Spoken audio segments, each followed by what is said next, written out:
Welcome to the channel. It's 8th edition 40k. It's Space Marines versus Chaos.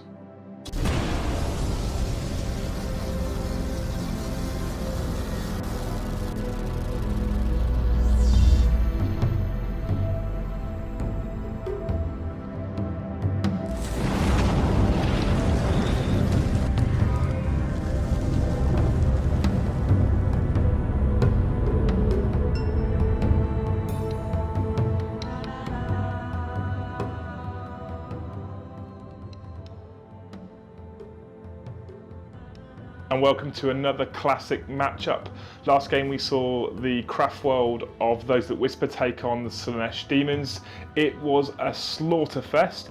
This time we're watching the Ultramarines take on the Eternal Slaughter. So Brom is back. Say hi, Brom. Hi, Brom. Like I said in the last one, I stole that from Winters. And he's bought his Ultramarines. We've gone power level again, as I explained last time when we put the last battle report online. We've gone power level because it's about 2 or 3 days before chapter approved drops. So if we do points, by the time this comes out, it'll be wrong. So we're not doing that, we're going to stick with narrative for now. We're using open war cards tonight. I've already drawn them, you don't know what they are. No. So you're going to be excited to find out. Because I like open war, because it adds some sort of variation and narrative to it. So the Eternal Slaughter have made planetfall. They are chasing down the Ultramarines again. They've been reinforced. They have got a heavy contingent of sort of mini Marines. Yeah, I've got the mini Marines. No big Marines today. You bought no prmaris. No prmaris at all. I had to check his temperature because I thought he was feeling sick. But we have got classic old school Marines. There's Assault Marines, there's Devastators, there's Scouts, there's all sorts. There's Terminators, there's Predators. It's quite nice actually, it's quite different. We're obviously running the World Eaters. We'll show you the lists very soon. But to start with, I am more excited to show you the mission. And here's the 3 cards we've drawn. So deployment a little bit boring because it's normal Dawn of War, but hey, that's what we pulled, so that's what we're using. The objective is interesting. It's called the Comet, one Brom and I have never played before. In fact, I don't think I've ever played this one before. So at the start of the 3rd battle round, the players will roll off. The winner rolls a dice and places an objective marker as close as possible to the centre of the corresponding location shown on the map below. At the end of turn 5, the person that holds that objective marker wins. This is exactly this. So 1 is over in the far left hand corner, 2 on the far right, 3 closest to me, 4 over in the far right corner but this side, and then 5 and 6 will be in the middle. So that shows you where the objective could be. This one's the twist we pulled. I love it because it matches the Comet. It's called Orbital Debris. Each player rolls 3 dice at the start of their turn. For each roll of the 6, they pick a separate enemy unit and inflict D3 mortal wounds. Kind of matches with a comet coming down. There's loads of asteroid fields and space debris smashing into the table. So I love it. Now, Brom, you have 100 and something huge. Yeah, 20, more than you, 28. Yeah, you've got 128 power level. I'm at 119, I think, so I get a ruse as well, which is awesome. I'm not going to show you what it is now because I don't want him to see it, but it will come into play. Excellent. It's almost guaranteed. So I'll show you guys that in a minute in secret. Let's go take a look at these armies. So tonight I'm bringing the Eternal Slaughter again, getting them back out the box after running the Eldar last time. I have a battalion detachment, a spearhead and a super heavy auxiliary. So the battalion detachment is headed up by the Demon Prince. He's the Warlord, of course he is, he's a Demon Prince. I'm using a different Warlord trait this time. I'm using one called Eternal Vendetta. Essentially it means he gets to reroll failed to wounds against anything with the Astartes, Adeptus Astartes keyword, which is really cool because we're playing Space Marines and I want to punch people. We've given him the relic, the Talisman of Burning Blood. It's the one I normally use. Essentially means he gets to move and advance and charge because I've got no guns, so what else am I going to do? And I can reroll my failed charge distance, so he's going to be racing across the board to try and hunt down some Astartes. His second in command is the Dark Apostle. He has a mace and a combi melter. We have spent a command point already for an additional relic, and he has the Black Mace because I want to start using that again because it's good fun. They have 3 units of troop choices. They are Khorne Berserkers. Yes, Khorne Berserkers in a World Eaters detachment count as troops choices. Each squad is 8 strong, of course, Khorne's number. The champion has a power fist. There is an icon of wrath, which allows me to reroll failed charge distances, and every single model is armed with a chain axe and chain sword. So again, no guns, bar grenades. Each one of those 3 squads is mounted in a Chaos Rhino with a single combi bolter. And then in the 3 heavy support choice slots for the Spearhead detachment, we've got 3 Mauler Fiends. Each Mauler Fiend is armed with dual Lasher Tendrils. Finally, heading up that Spearhead, we have an Exalted Champion. So for those of you who don't know, the World Eater's Legion trait gives me +1 attack on a turn in which I charge. The Dark Apostle allows all Legion models within 6 inches to reroll fail to hits in melee, and the Exalted Champion allows all Legion models within 6 inches to reroll fail to wounds. I love it, lots of fun. Almost like it was planned. It's almost like it was planned, yeah. Like No, that's Zinch, we don't do that. Yeah. Finally, in the Super Heavy Auxiliary Detachment, we have a Chaos Renegade Knight Errant. So a Questoris class, Traitorus class Knight. So he's got the Thermal Cannon and the Reaper Chainsaw plus a Heavy Stubber, because I just like bringing him because he's good fun. That's it, that's my list. It's like I say, around 119 power level, I think. Had 9 command points. Like I say, I've spent one, so I'm down to 8 before the game begins. Let's go take a look at the Ultramarines. So tonight I'm bringing the Ultramarines, again back to the channel, but in a slightly different flavour. I've left all the prmaris at home and just bringing traditional Marines. So we've got a battalion and a spearhead. So I've got 9 command points again. It's pretty standard for Marines to bring that. I've got a Smash Captain heading up the force. He has the Shield Eternal, which allows him to half the damage that he's going to probably be inflicted upon him as he goes piling into anything that he wants. He's got the Champion of Humanity Warlord trait. Now that's a little different. I don't normally run something like that, but it looks interesting. I get to add 1 to hit rolls and wound rolls for my Warlord against characters. Liam hasn't got too many characters, but there's enough that I might want to punch. His second in command is Chief Librarian Tigris. He's got Might of Heroes, Psychic Scourge, and Null Zone. We've then got the troop choices, 3 scout squads, 1 combat squad with a heavy bolter, and then 2 scout sniper squads. It's a little different, no tank marines. In the heavy support slots, we've got a Predator with the autocannon twin last cannons, the 2 Vindicators. And then in the flying squad, we've got the Storm Talon gunships, 1 with the last cannons and 1 with the Typhoon missile launchers. And finally, in the elite squad, we've got 2 squads of Terminators. You wouldn't leave home without them, obviously. We've got a Typhoon missile launcher, or the Cyclone missile launcher, if I correct myself, and the assault cannon in each squad. So hopefully they'll be quite tasty. In the spearhead, we've got the Jump Librarian. He knows Might of Heroes and Null Zone. And he's supporting and leading 5 heavy support options. We've got 3 squads of Devastators, a mix and match of multi-melters, a rocket launcher, and a heavy bolter. They're spread across the squad. You'll see them as we go through the game. We've got a Land Raider Crusader with its multi-melter on top, and the other Predator. Cool, so that gives Brom a total of 9 command points, much like myself, but you've already paid an additional one as well, right? I have done that as well. So the Armour Indominus is on the Jump Librarian to give them 2 up. So you've used an additional relic as well? I have. So we've both got all the toys tonight, which will be good fun. Brom, when he worked out his power level at 130 something, didn't have the 2 squads of Terminators in it. I didn't, no. So now I really don't feel bad about bringing a super heavy to this fight. I wouldn't, because my power level is at 152. Wow, I'm at like 119, you're 152. If we win, I'm saying it's all about the basic Marines. You reckon? Yeah, definitely. Nothing to do with the power level. Not the additional 33 power level or whatever it is. I might stick another toy down when we deploy. Now I know that the power level's that much higher. We'll see what happens. Anyway, I'm looking forward to facing the normal Marines. I'm looking forward to facing the Ultramarines again. We like chewing on their carcasses. So let's go and take a look at deployment. Okay, so we're at the end of deployment. We found out that Brom's power level now with the Terminators was 152. Yeah. And mine was actually only 109.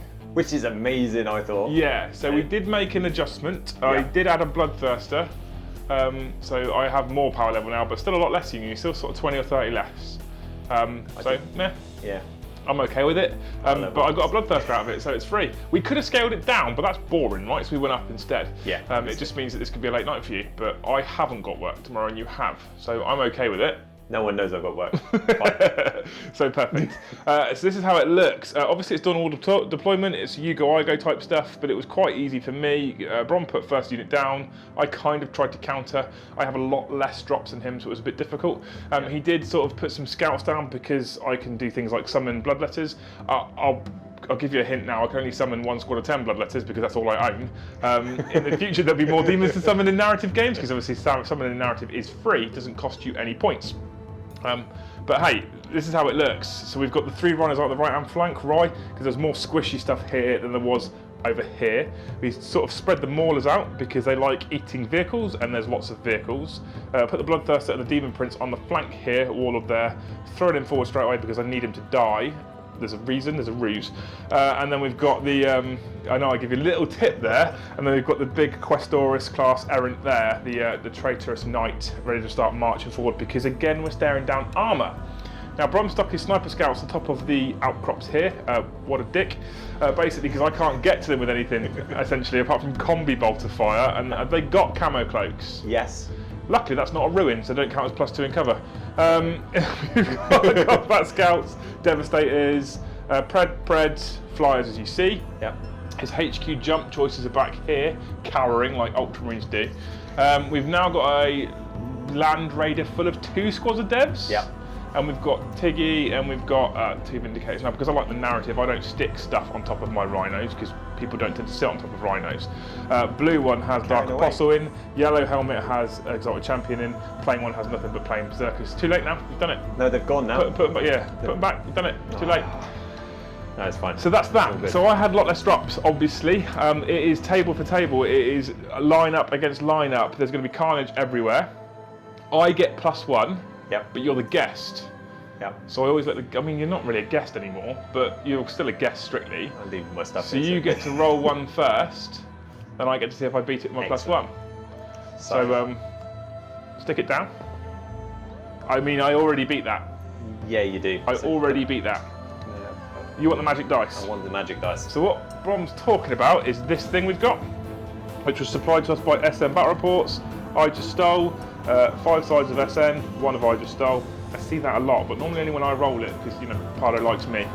So let's see if he steals initiative. I do not. That's just an SM Battle Reports logo. You don't seize initiative. Does that make you sad? It does, because I kind of wish I brought more power level. I also What? I also always need first turn. So we're going to move into Chaos Space Marines, turn 1.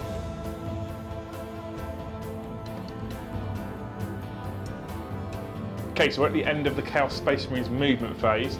I'll be honest, the rest of the turn is going to be quite quick because I'm a very aggressive force. We are the World Eaters. The Hounds of Abaddon, the Eternal Slaughter. All we care about is carnage. And obviously we don't know that this comet's coming. So we do have a special rule, obviously, that we roll 3 dice at the beginning of each of our turns, and we do the debris thing for mortal wounds on his units. What I'm going to do is we're going to do a movement phase, and then we're going to roll those 3 dice, because then we can show you guys on camera, right? It makes more sense. Yep. So, I get 3 dice, 3 attempts at 6s. I don't get any, so I don't get any debris falling from the sky. So let's explain. The Bloodthirster leapt forward 12 inches and then advanced a further 5. That's where he is. Demon Prince got a 6-inch, no, sorry, I think it was a 2-inch advance. He got a 6-inch advance, put him there. Mauler Fiend advanced. Knight didn't, because we want to shoot. Mauler Fiend advanced. Mauler Fiend advanced. 2 Rhinos advanced, both pop smoke. These guys disembarked from their Rhino because I don't think he realised he'd fed me troops. And what this gives me is tactical free movement. I'll explain that in a minute. This Rhino didn't advance because we can use his combi bolter. I didn't pop smoke because there's nothing precious inside anymore. So basically, I could get out 3 inches from the Rhino. I could then move 6, which is what I've done. That put me there. It puts me 4 inches away from his scouts with a rerollable charge range. So barring 2 sets of snake eyes, I should make it into combat with those. Obviously, I make it into combat however far my charge distance is, which is 2d6, average of 7. I can pile in 3 and I can consolidate 3. So there's a possibility I could be in that bunker in his turn because he left me scouts to chew on. I'm not sure if that was your intention. It was not my intention. You were not meant to put things down this end. No, but that was why I put these here, because that's an easy kill, and the blood will then be up, obviously. So it's a very, very, very short turn for me. Basically, we're going to revolve around 2 units shooting, the Renegade Knight and the Rhino, and then we're going to do some melee with 1 squad of troops. So we'll start off with the Renegade Knight as we move it into Chaos Space Marines shooting phase. Okay, I had some decisions to make. It's a real tough call. There's 2 options really for me for targets. I can target the Land Raider Crusader, which does have 10 devs in. Well, ones that he rolls, when they get out, they'll die. And I can go at the Predator. So here's my thoughts and some of the reason why I'm going where I'm going. The Crusader, there's a possibility it could make light work of the Bloodthirster. That concerns me big style. I'm not sure if I'm that concerned by it. They are Hurricane Bolters, there's a bucket load of attacks, which is concerning, but I'm toughness 7, I've 3 up armor save. I can warp surge him to a 4 up invulnerable save. Do I need that? Probably not. The Predator, however, it's got double auto cannon and 2 last cannons, and I would like to keep this stuff alive for a bit longer. They are sat around a reroll to 1s to hit bubble with the captain over there as well. So at this stage, I think that's more of a threat. More importantly as well, that's more of a threat to this. And if I take that out, that could hurt this, and then maybe look at the other one, this one is probably not going to do that much damage to my knight, and then he can focus that down. So we're going to shoot at the Predator with the thermal cannon, and we're going to fire the heavy stubber up at the scouts on the hill, just because I can. So 3 shots from the heavy stubber hitting on 3s. We hit 3 times. Strength 4, toughness 4. We wound on 4s. We wound you once. You don't get a bonus for being in cover. So you have a scout armor save, which you pass. That's that. Right, okay. Now the main event in my shooting phase, the thermal cannon launching downfield at that Predator. In a minute I'm going to have to check to see if we're in melter range. We were in melter range of the Land Raider, which is important. Predators are what, 13 wounds or 12? I think they're 13. So 11. D6 shots, 11 wounds. D6 shots, this is what we saved the command point reroll for. Mind you, it's narrative. That's 5. I will probably not choose to re-roll that. Sure. I think 5 I'm okay with. So 5 shots hitting on 3s. We missed with 4 of them because that's the Eternal Slaughter way. I'm going to re-roll one of them for a command point just because I can. There we go, 2 hits. So we are strength 9 against your toughness 7. It's 3s to wound. 2 wounds. AP -4 means you don't get a save. Now's the time to check if we're in melter range. So Brom's just checked for me, and as always, I'm a few inches short. Story of my life. So 2d6 damage for a total of 10. It has 11 wounds. That means it's got 1 wound remaining. That's a shame. I probably should have used a command point to reroll another hit. I'd have probably blown it. This is still 5. I think it's fine. I think I'm okay with that. So that's down to single win remaining. That was a successful shooting phase so far. We're going to move straight on to the combi bolter over here. I'm going to plough this into the compound and start trying to hit devastators. Again, they're not in ruins. We're using proper scenery rules for a change, rather than counting every single piece of scenery as ruins. So, hitting on 3s.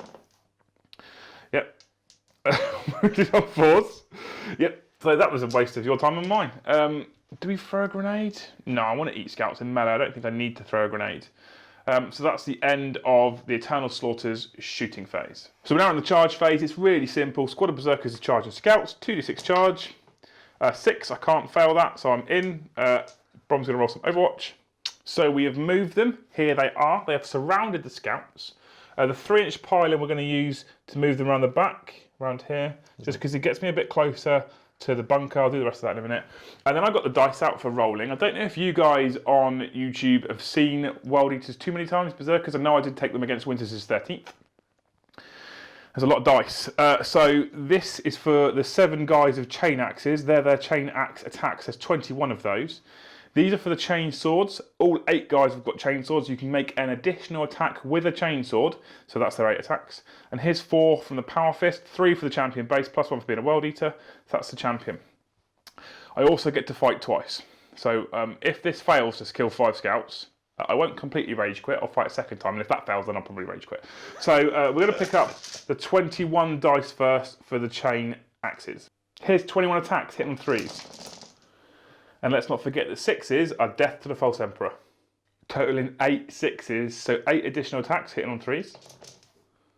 And only one of those missed. So, there's a lot. You have more attacks than you started with. Yeah, I did. Let's move, grab these. I think I have like 3 or 4 more attacks than I started with. Now, I am strength 5 on the charge with chain. No, I'm trying strength 5, sorry, standard. Strength 6 with chain axes, so I'm winning on 3s. I dropped one. It didn't count. Just don't count it. All right, I dropped it again. I don't think my hand can take it.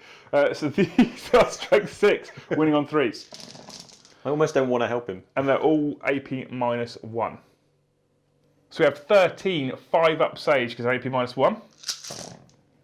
So 1, 2, 3s, 4s are fails. That is dead scouts. And I didn't even get to use my chainsword and my power fist. And I hope that wasn't an expletive we just heard out of your mouth. I didn't swear. So we're now going to consolidate. And after they consolidate, they end here. They let the wall of the bunker. They are ready to come ploughing into the Devastators, who are, I'm sure, readying their heavy weapons now, ready to lay down a torrent of fire and try and stop this Berserker advance. If we were playing it, that would be First Blood. But because it's a narrative mission, we're not playing First Blood. Because I don't think we played them with Open War. I played them in Knoll in kill points because we were kind of playing an Eternal War mission, even though we were using power level. I don't think we get it. We don't need it. The objective is very simple. Whoever controls the comet at the end of the game wins. So we don't need to worry about First Blood. But it would be First Blood, you know, just because bragging rights. That's about the only reason why I've got First Blood in. I'm really want to kill one thing now for first strike. I bet you do. Even though it's before chapter approved. That's that. I'm claiming anything. That's that. That's the end of the Eternal Slaughter's first turn. It didn't seem like we did a lot, but we did strip a Predator down to a single wound and smash some scouts to bits. So I'm pretty much already in your lines, which makes me very happy. Let's move into Ultramarines, turn 1.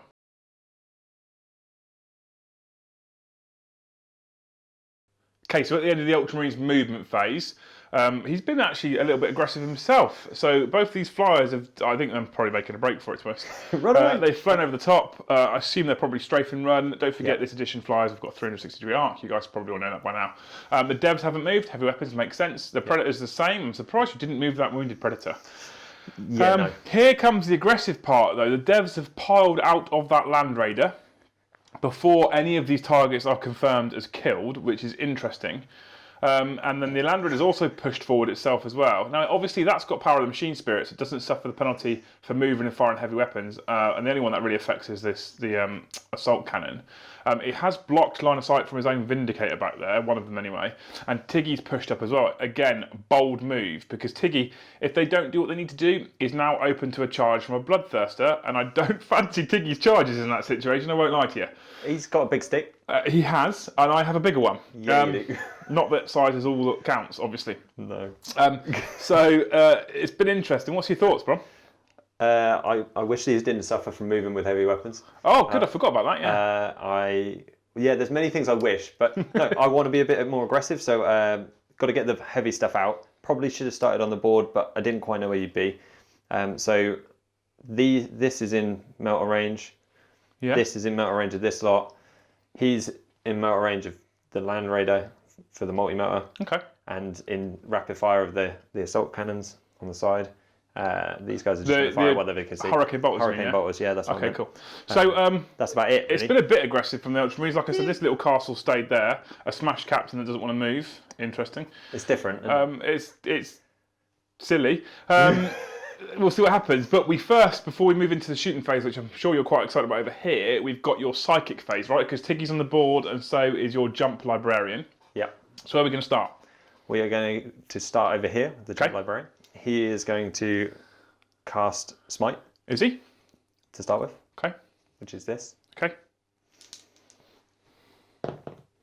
You get it on an 8. That is D3 mortal wounds for 2. Okay, that's 2 mortal wounds. What's next? Psychic Scourge. By the way, they only have 10 wounds if you guys don't know, so he's down to 8. Psychic Scourge, okay. From him? Yep. No, he can't. Why not? Because he doesn't know it. Which you guys wouldn't know, but I do know. So yeah. He won't. We'll come back to him. So we're going to start over here. Go to Tiggy. Tiggy. Null Zone. He gets it. Null Zone is 9, yeah? Yeah. So it's 8 or more. So, command point, Null Zone. Oh no, I don't really care about Null Zone. No, you might not. Because you have to be within 6 inches for Nullzone to take effect, right? Yeah, so I've got to wait for you to come. Yeah, you can keep Nullzone. I'm not bothered by that. And then, so we will go for Smite. Smite, of course. Go for it. 2d6. You get a 4. So I'll keep my command point at the moment for Scorn of Sorcery, unless you're going to use a reroll. I am. I think I can use it anyway, because Tiggy can use... Does he also have a target for Master of Prescience? You probably He does. remember I'm going to do that. Yeah. But that's not a power. That's fine. I've got to pick someone. Cool. No, I'm just going to... I don't have to. Do I have to bring Pressure Cam back? No, we're not going to bring it back. It's not a thing. If you guys don't know what I'm talking about, then check out deploymentzone.tv. So you're not going to use a command point to reroll any dice. Considering it's narrative play, you can do as many as you want. No. Okay, perfect. So Smite fails. Yeah. So so far we've had a relatively pointless psychic phase. Yeah. Any more? This guy, can he cast another one? Can he cast 2? He has. He failed. Oh, he can. No, he only cast Smite so far. Cool. He had 2 mortal wounds on the Rhino. The only other thing he knows is Might of Heroes and Nullzone. But Nullzone's pointless. Again, 6 inches. So we could Might of Heroes something, but no, we're just going to move on. Okay, just going to move on. So that's the end of the Ultramarine Psychic phase. Yeah. We took 2 more wounds off a Rhino, and Nullzone's in effect over there. It's a wise move, really, because if I go ploughing with all of this stuff, it's all got invulnerable saves. But it doesn't do anything much for him right now. So that's that. So let's get ready. Let's grab some dice. Let's move into the Ultramarines shooting phase.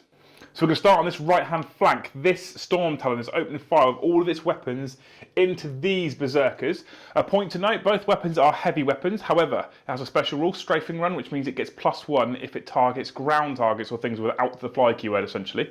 So what are we firing first, the missiles or the assault cannons? We're going with 2 crack missiles. 2 crack missiles, so we hit on 3s. Yeah. And 1 hits. Strength 8, so we win on 2s. And we wound, AP -2. 5 up saves. We fail, first Berserker has been slain. It's D6. Now we have 12 shots, I assume, from the assault cannons. So there's 12 shots hit on 3s. That's a fair few misses. This jet's clearly gone screaming past, and he's only hit 5 times. Yeah. Yeah. Not great, Brom. Strength 6, you win on 3s. But he wins all the time. That is 4 wounds, 5 wounds, all at AP -1. So 4 up saves. Another 3 are slain. That's 4 killed in total. Let's remove the 4 of them. Next, the next fighter pilot's opening fire. His twin assault cannons are going to fire into the wounded Rhino. We have pop smoke, so that is -1 to hit on 4s. And your last cannons are going downfield into the Knight. Which do you want to fire first? We're going to do the assault cannon. Assault cannons first. So 12 shots. This time hitting on 4s. And I think he actually pulled off a better row of hits than his comrade. Definitely. Only 4 misses from that. So that's 8 that have found their mark. Yeah. Strength 6, so it's 5 to wound. There is Still 3 wounds there. Not too bad at all. And they're -1, so I have a 4 up save. And I failed 2, so I lose another 2 wounds, put me on 6 remaining. Now he has 2 last cannons that are going into the Knight, declared as a target for shooting, single command point, rotate iron shields. 3s.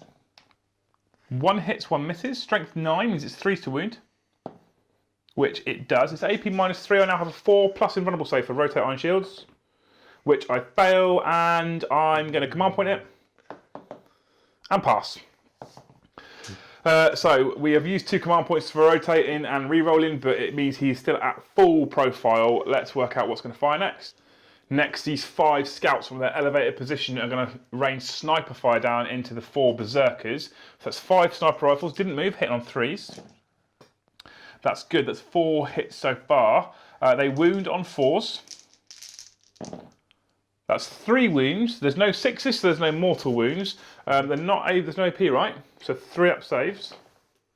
All 3 pass. I'd imagine that the other squad of scouts up here, it's a 48-inch range. I think they're okay. They think they're in range. Let's quickly check. Yeah, it's just within 48, so we're going to have 5 shots hitting on 3s. Not as good. The distance clearly proving a problem here for these scouts. 2 hits. No wounds. Interesting. What's next, Mr. Brom? We're going to have a mini think. A mini think. Mini think. Now we come over this side. Something I did say to Brom earlier, and I forgot to tell you guys, I did spend 2 command points straight away for him for Warp Surge, because he's got a great big Land Raider Crusader staring at him. That has a multi-melter up there, and there's more multi-melters here, and there's Vindicators there, so there is lots of negative AP stuff. Warp Surge is 2 command points. It gives me +1 to my invulnerable save, which means he's now rocking a 4-up as well as the Knight. A point to note, a recent FAQ did state that Warp Surge can no longer take things to a 3-up. So he has a 4+ invulnerable save. Cool. Now, you said you're going to target, or you're going to shoot this Devastator squad first, right? This squad first. So we have 4 multi-melters, and they're all going to hit this Knight, who's got rotated iron shields. Correct. He is using a Signum, so one of these multi-melters, we'll call this one here on the right-hand side, yeah? Correcto. For ease. That sounds good. He gets to hit on 3s, because they're heavy weapons, they move, that's why he's got -1 naturally. The bolt gun, however, is going to go into the Bloodthirster, and that's how why I remember to tell you about Warp Surge. So what would you like to roll for first? Bolt gun. Bolt gun hits on 3s. Hits. It wounds on 5s. It does not wound. Fails to wound. And then we have the 4 melter guns. So 3 hit on 4s. 2 hits. For 2 hits, that's good. And then 1 that hits on 3s. It misses. Okay. And then the 2 that have hit, they wound on 4s. 1 so wounds. 1 wounds. It's AP -4, but I have 4+ rotated iron shield. D6 damage. We're going to move straight past. Do you want me to fire the other one? Because I'm going to fire the armor cherub now as well. No, you can make a decision about your command point, actually. This is where I wish pressure cam went both ways. Yeah, I bet you do. So basically, it's narrative. I can do a number of rerolls. I feel like using another command point to reroll a saving throw would be dirty, so I'm not going to do it. I'm going to let you roll d6 damage. For 5. So he's lost 5 wounds. He's got 19 remaining. Armor cherub. Armor cherub for another shot. He'll probably use the guy that's got the Signum on as well, right? On 3s. Yeah, missed again. And the Amorum cherub, or however you say it, is now gone. Yep. And we do have another Devastator squad next to them. So they are going to fire at Immortal Fiend. All of it? Everything? Yeah. Bolt guns included? Bolt guns can't see. I can fire 1 bolt gun over here. This one can't see him, so he'll go. He can't see he can't see the Bloodthirster. Wow, you can. I mean, I would say Go for it.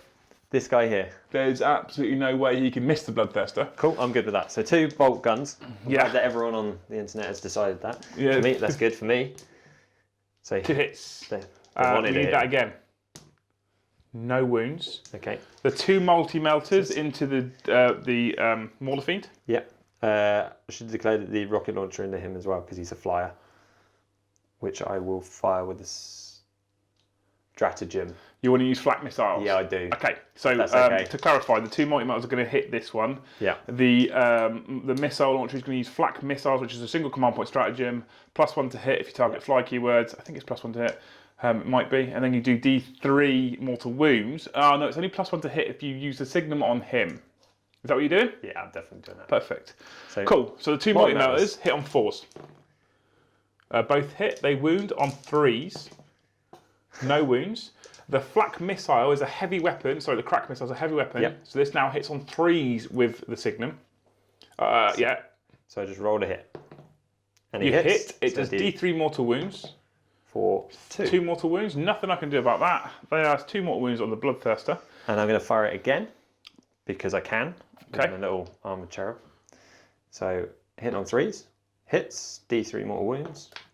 For 3, so it's 5 mortal wounds off the Bloodthirster. He's down to 11 remaining. So you guys know, if you use the Amorum Cherub on that stratagem, it's been FAQ'd that you keep all the benefits from the stratagem. So basically, that's why he gets the D3 mortal wounds again.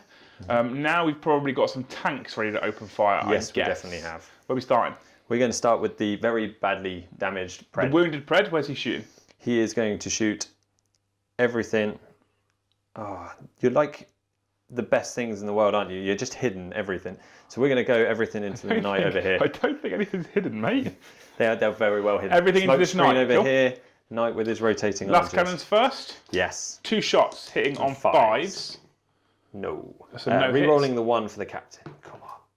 That's Yes. a hit. Wounding on 3s.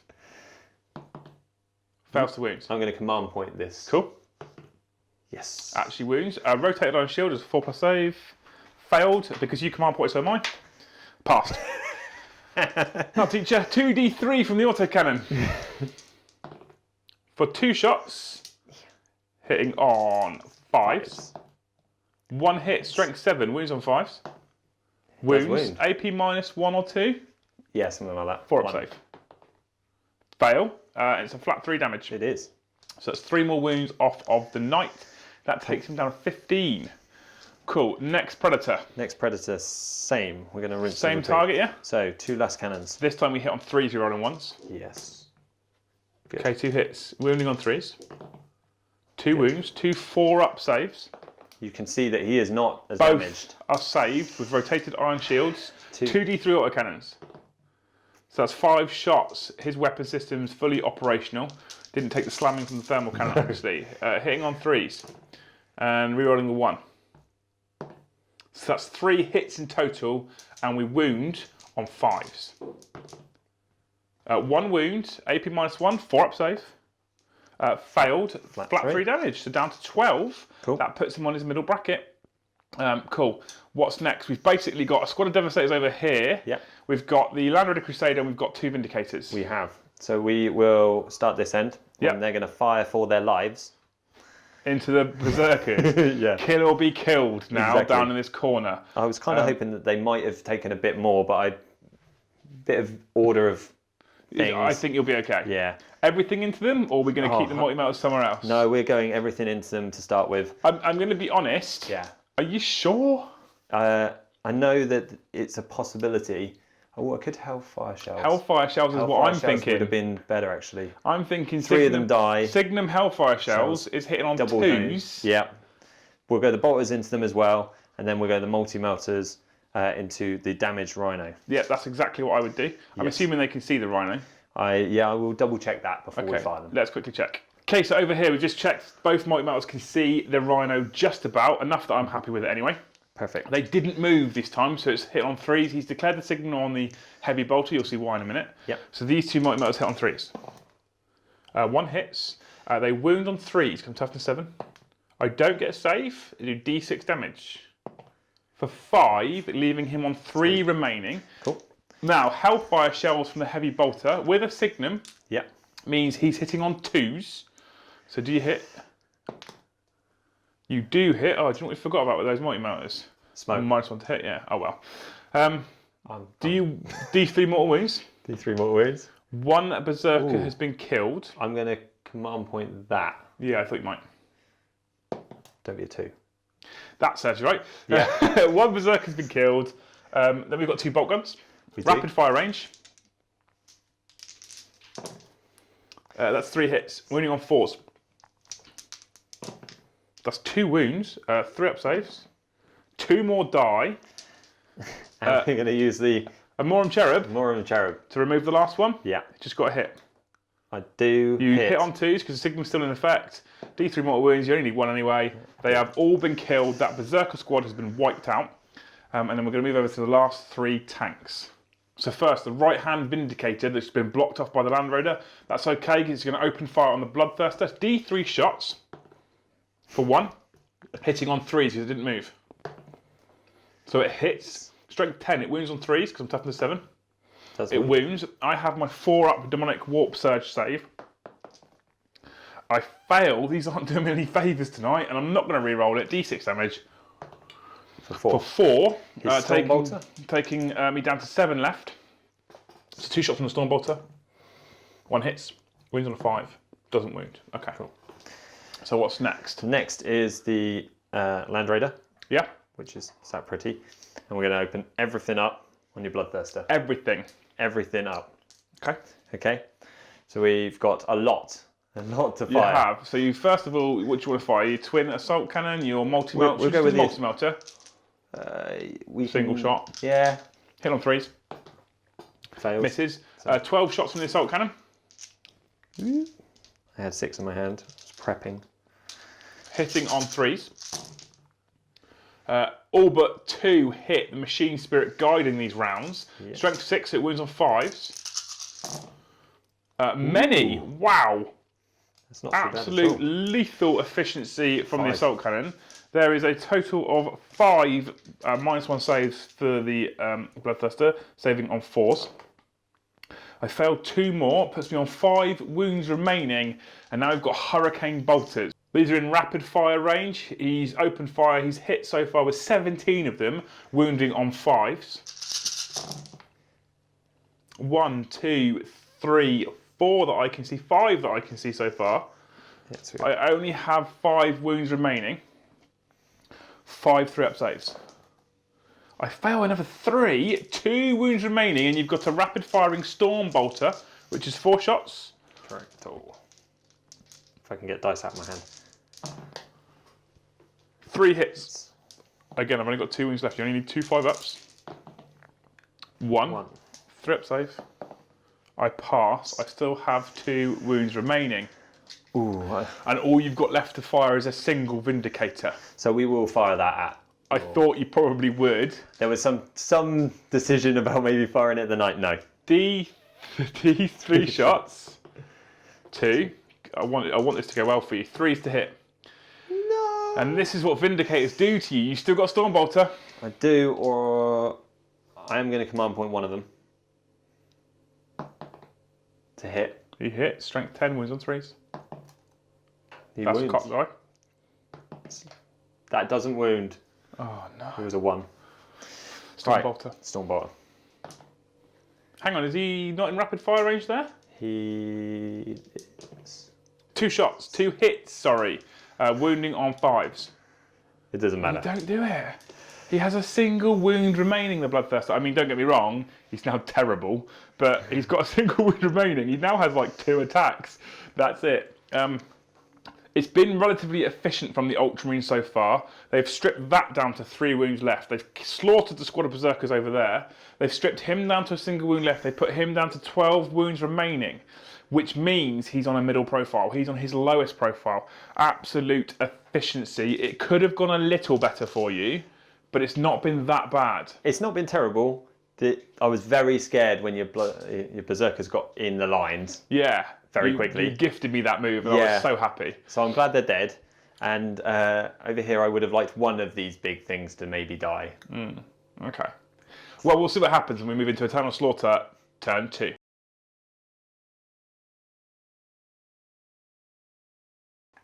Okay, so we're at the end of the World Eater's second movement phase, and it's time to start destroying these heretics. I've actually played quite tactical because Brom's one of my closest friends, so I like to kick the snot out of him, basically. That's what the whole game's about, right? We have a lot of fun. Beating your friends up. Okay, so let's explain what happened. Berserkers piled 9 inches out of Rhino. They ended up there. Rhino advanced because it's wounded over here. Big advance meant that he blocked off those characters, so Smite and stuff has to target the Rhino first. Brilliant. This Rhino then unloaded its Berserkers in there, didn't move in, was on a fire up at Scouts. Both the Exalted Champion and the Dark Apostle advanced. Again, I was lucky, I was rolling hot on advances tonight.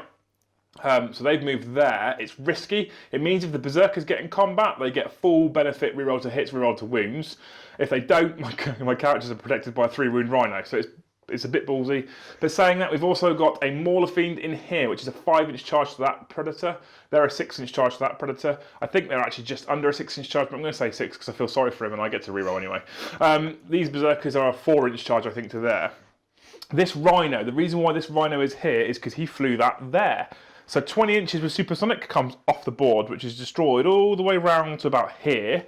In which case he can land anywhere in here with Supersonic, but the direction he's going to face means next turn he'll be off the board. What happens if a flyer flies off the board? It's destroyed. 20 inches this way, this is the only place he can put it, because the scenery's here. So I've parked the Rhino there so he can't do it. The only option he has is to put it in hover mode, and the Mauler Fiend will eat it. So that's what's going on there. Yes, I can't eat it this turn, but I'm relying on him putting it in hover mode next turn. And you think that we play like narrative games and it's all fluffy and everyone does what they... No, there's gaminess. Deployment Zone is full of narrative and fluffy stuff. This is I want to kick snot at you. Over here, we've the Demon Prince, who's got the Talisman of Burning Blood, rolled a massive advance. His movement advance has put him there. We're going to go and choose some Devastators. I think that's the right life choice. The Knight's shuffled in sideways, doing a crab walk. I have a smaller movement, so I only have a 9-inch move, but I can still volley thermal cannon down range should I need to. Although, to be honest with you, I'm more likely to target a Vindicator. We're not sure yet what we're going to do. The Mauler Fiend has moved in. Yeah, he's in null zone range, but he'll eat that Land Raider. The Bloodthirster's only got a 6-inch move. He only has 2 attacks, but, I mean, Vindicators are rubbish as they are, so if I can take some wounds off of it, then it'll be even worse. That's about that. I think I've covered everything. Anything else I haven't covered? You haven't brought your bloodletters in? I haven't brought my bloodletters in, no. They're not in Deep Strike Reserve, they have to be summoned, and to be summoned the character has to remain stationary for the movement phase. I didn't want to do that this movement phase. Also, the other thing is, we have the Comet coming down at some point soon, and I might want to summon them when that's down, but we'll see how close the Comet is to where my characters are. That's about that. We don't have a Psychic phase, as usual, so let's have a think about what we're going to shoot at. Brom forgot something at the start of his last game term. Which was not surprising. Yeah, so 3 dice, 6s are debris, tough. Oh. No, I'll let you do it. Okay. I'll let you do it, even though you forgot. Oh, it doesn't matter No anyway. 6s. So that's standard, fair. I'm going to do mine now. I've got 2 6s. I shouldn't have reminded you. Perfect. What to drop mortal wounds on? So I quickly check the rule. It just says pick a separate unit, so I can't drop both pieces of debris on the same unit. I'm looking this way because there's 2 characters there with silly and vulnerable saves. So the first one is D3 mortal wounds on your captain. That's off the board. Chasing it for 1, so the captain loses a single mortal wound, and then the librarian, again 1. So 2 mortal wounds, but they're freebies, right? So I'm okay with that. Now we're into the shooting phase. When we start the shooting phase, Tiggy, because you always forget this rule, I'm going to remind you. Thanks. Tiggy gets to use his Master of Prescience ability. He selects a unit at the start of my shooting phase, and that unit is -1 to hit. But I have to be within 6 inches of them. You do have to be within 6 inches of them. And it's only in the shooting phase that I'm -1 to hit, not the melee phase, so I'm not that bothered. So what are you going to select? Land Raider. Land Raider, that's cool, I wasn't going to shoot it anyway. So the first thing I'm going to do is fire his Thermal Cannon and his Heavy Stubber. His Heavy Stubber will go up into Scouts because they're annoying, and his Thermal Cannon is going to go into the right-hand Vindicator. So, the Heavy Stubber, 3 shots, hit on 3s. 4, sorry, because he's wounded, 1 hits. Doesn't wound. D6 shots from the Thermal Cannon. 4 shots, I'll take that. Again, we hit on 4s. That's not great so far. That's even worse. That was a waste of time. We're going to go on to Combi Bolt of Fire. Combi Bolt it into Scouts. 4 shots hitting on 3s. We do shoot like World Eaters, winning on 4s. Yeah, nothing. Over here, Combi Bolter into Devastators. 2 hits. Nothing. That's pretty standard for this army. The Eternal Slaughter aren't known for their firepower. We do have a Combi Melter. The problem I have is the Librarian isn't the nearest, so the Combi Melter is going to go into the the left-hand Predator. No, my left hand. Yep. So we hit on 3s. We hit with a 4. We wound on 3s. We wound with a 5. It's AP -4. You have 1 wound left. Does it explode? No, it doesn't explode. Predator destroyed. Makes that Morphine target easier because I can just charge multi-mode Devastators now. Cool. Oh, this is interesting. Okay, we checked. It's a bit cheeky. The Librarian's 3.8 inches away. The Predator's about 4.1 inches away. So we're spending another command point. I've only got 1 left after this, and it's probably a waste because I still want to use Demon Forge and Veterans of the Long War. I'm not going to get a chance to. But we're going to spend 1 anyway on Demon Shells. Basically, I roll a dice for my bolt pistol. If I hit on a 3+, I do D3 mortal wounds. If I miss, I do D3 mortal wounds to myself. So do we hit on a 3+? We don't. D3 mortal wounds. 1 wound to himself. He has 3 remaining.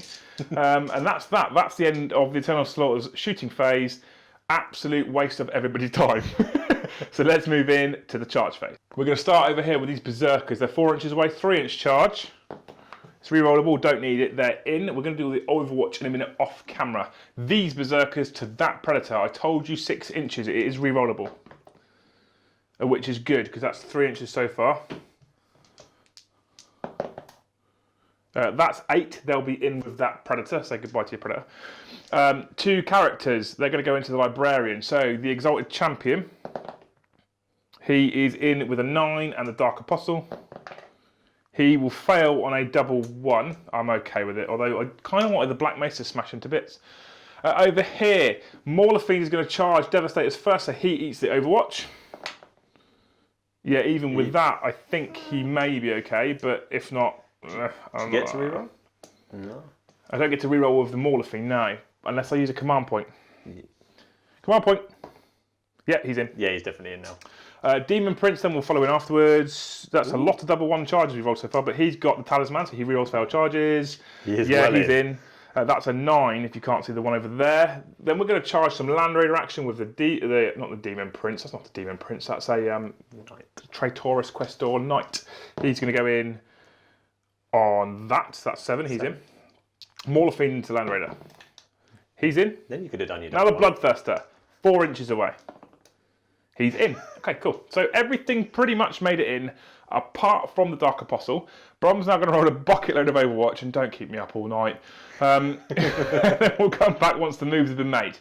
Okay, we're back after our charging moves and our Overwatch. We lost a Berserker over here to, I think it was a heavy bolt or a bolt gun.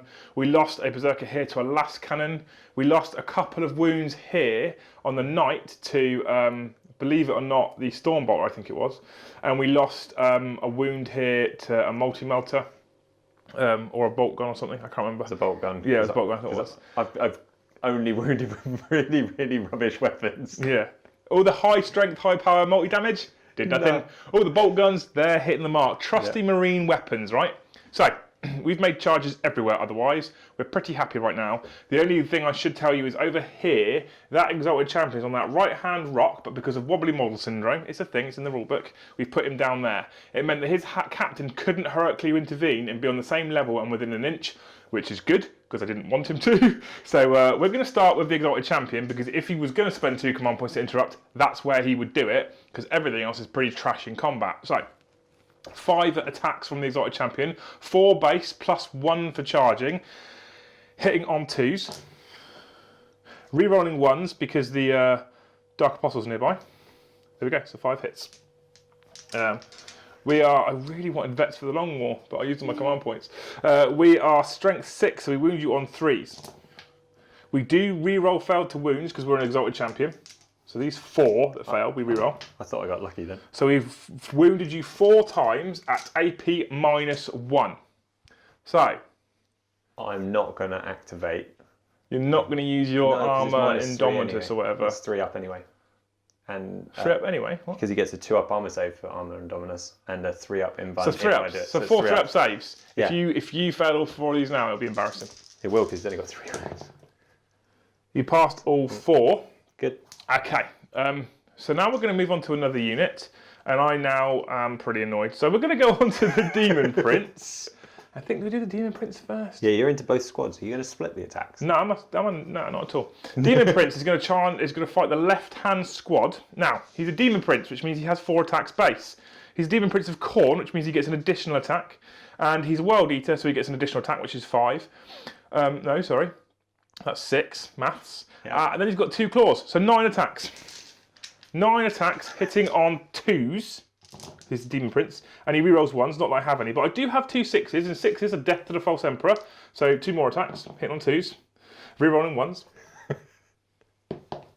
So out of my 9 attacks, I've got 11 hits. Now, we are Strength 7.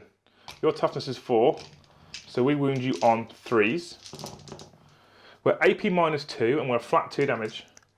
So out of those 11, 4 fail, so that's 7 wounds at AP -2 and a flat 2 damage. I wouldn't use my dice tonight, mate. Oh, he's going to. 5 up saves.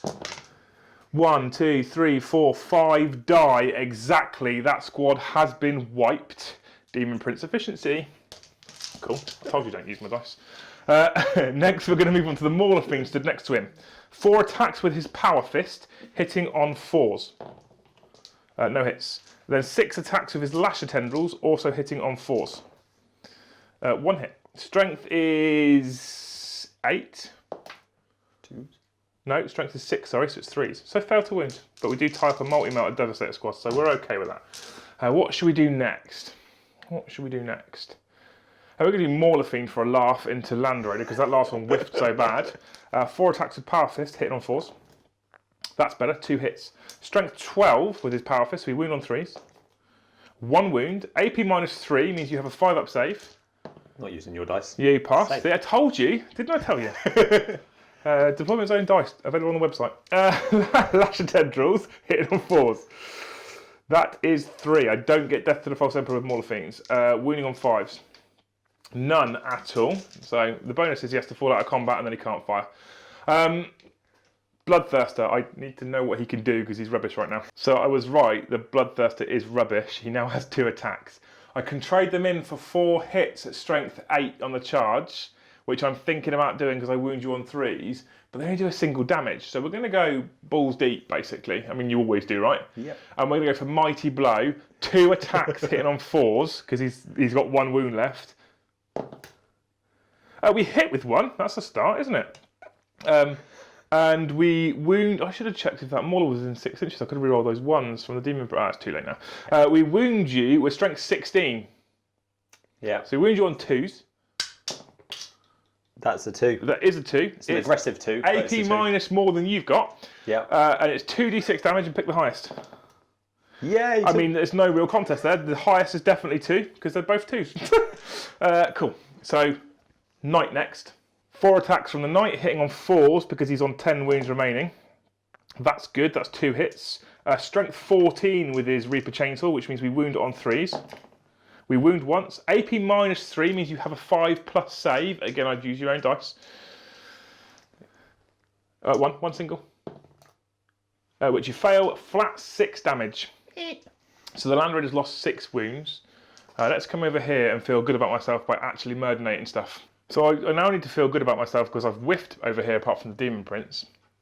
And I want to blow the Rhino up. So we're going to start with the Power Fist. 4 attacks with his Power Fist, hitting on 4s. He rerolls 1s and 2s because the Dark Apostle's nearby.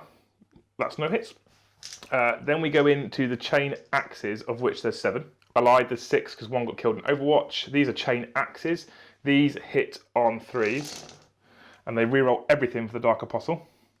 And after rerolls, we not only hit with everything, but we also got 4 6s for Death to the False Emperor, additional attacks. There we go, they all hit as well. A bucket load of hits, strength 6 we're winning on 5s. But because the Exalted Champion's nearby, we get to reroll all failed to wounds.